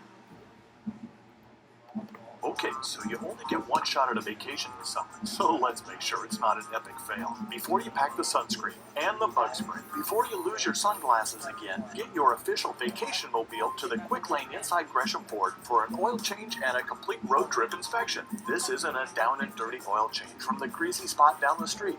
I'm talking about a top-to-bottom maintenance and safety inspection from honest to goodness, factory-trained automotive technicians. It doesn't matter what brand of vehicle you drive, or whether it's in a cargo cruiser, a minivan, a Mighty Man truck, or a road warrior motorhome. The Quick Lane technicians inside Gresham Ford will make sure your summer adventure doesn't involve being stranded on the side of the road. Your vacation is calling, and the Quick Lane technicians inside Gresham Ford will help make sure you get there. The Quick Lane inside Gresham Ford is open Monday through Friday till 22 should be on Saturdays. You'll never get an appointment. The Quick Lane inside Gresham Ford on Powell, 2 blocks east of 242nd. Welcome back to Gresham GreyWolves Baseball as Ryan Smith takes a lays off a first pitch ball, and then he'll take a second pitch strike at the belt right down the middle. 1-1 count now in the top of the 9th.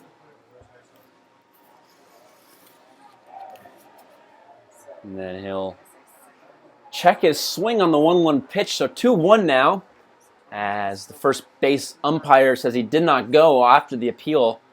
So 2-1 now, no outs. GreyWolves trail 9-5.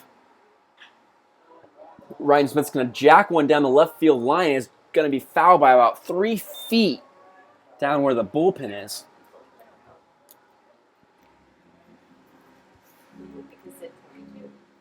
Yeah, but he did go like this, so maybe it was, but then you'd think it would be 22 plus 7, you know. 2-2 pitch, swung on and fouled off right into the first base batter coach's box.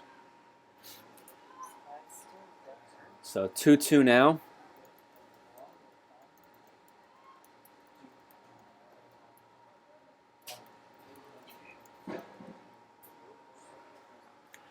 Ryan Smith trying to get something going here in the top of the 9th inning as the GreyWolves do trail 9-5. And he's going to swing and miss at a 77-mile-an-hour changeup for strike number 3 and out number 1 here in the top of the 9th inning.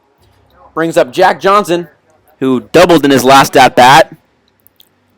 And he did score. He was one of the 4 runs to score. He plated 2 on his double.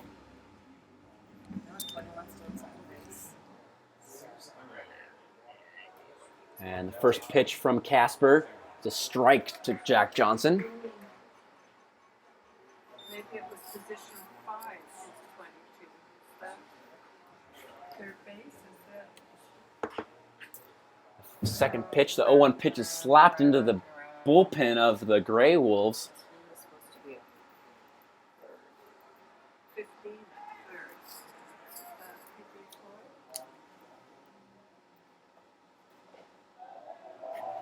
And Jack Johnson lays off the 0-2 pitch for ball number 1. The fans aren't happy about that one. It's really close there.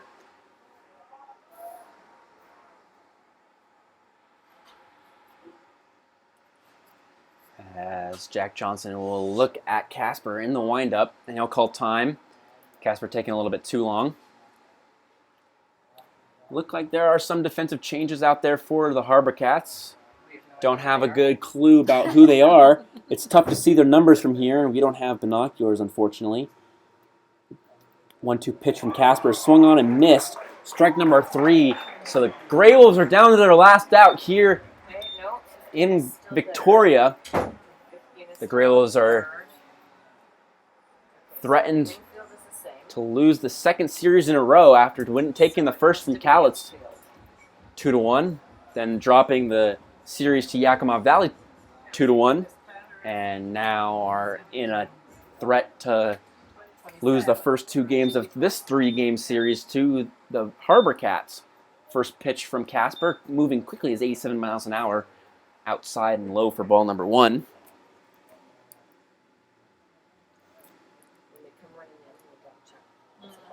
Ryan Rodriguez, now the designated hitter for the GreyWolves, after pinch hitting for Nick Snyder last at-bat, grounding out to second, scored a run, and that's going to get his bat. Ryan Rodriguez unable to get the bat down as that ball was headed towards his head, drops his head but didn't drop the bat, and it's going to be a foul ball. Unfortunately, fortunately that didn't hit him. Unfortunately, it's going to be a foul ball and a strike for Ryan Rodriguez.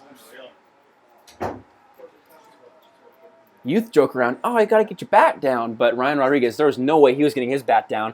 Barely got his head down, and he's just going to look at a 79-mile-an-hour strike on the outside part of the plate. That ball was going ways of mile per hour as he was not able to get his hands fast enough to move. The head's fight or flight concept got in, and Ryan Rodriguez is going to strike out to end the game on a 1-2 pitch as the GreyWolves lose the series, but have a chance to take one game tomorrow at noon clock game tomorrow as the GreyWolves face the HarbourCats before traveling back home to play Friday against Kelowna. First 3 in line. GreyWolves lose this 9-5. HarbourCats scoring 9 runs on 14 hits, committing 1 error as the GreyWolves scored 5 runs on 7 hits. with 2 errors. We'll be back here to discuss the post-game show here on Gresham GreyWolves baseball here on GreyWolves Live. Number 29, Ben Polshak.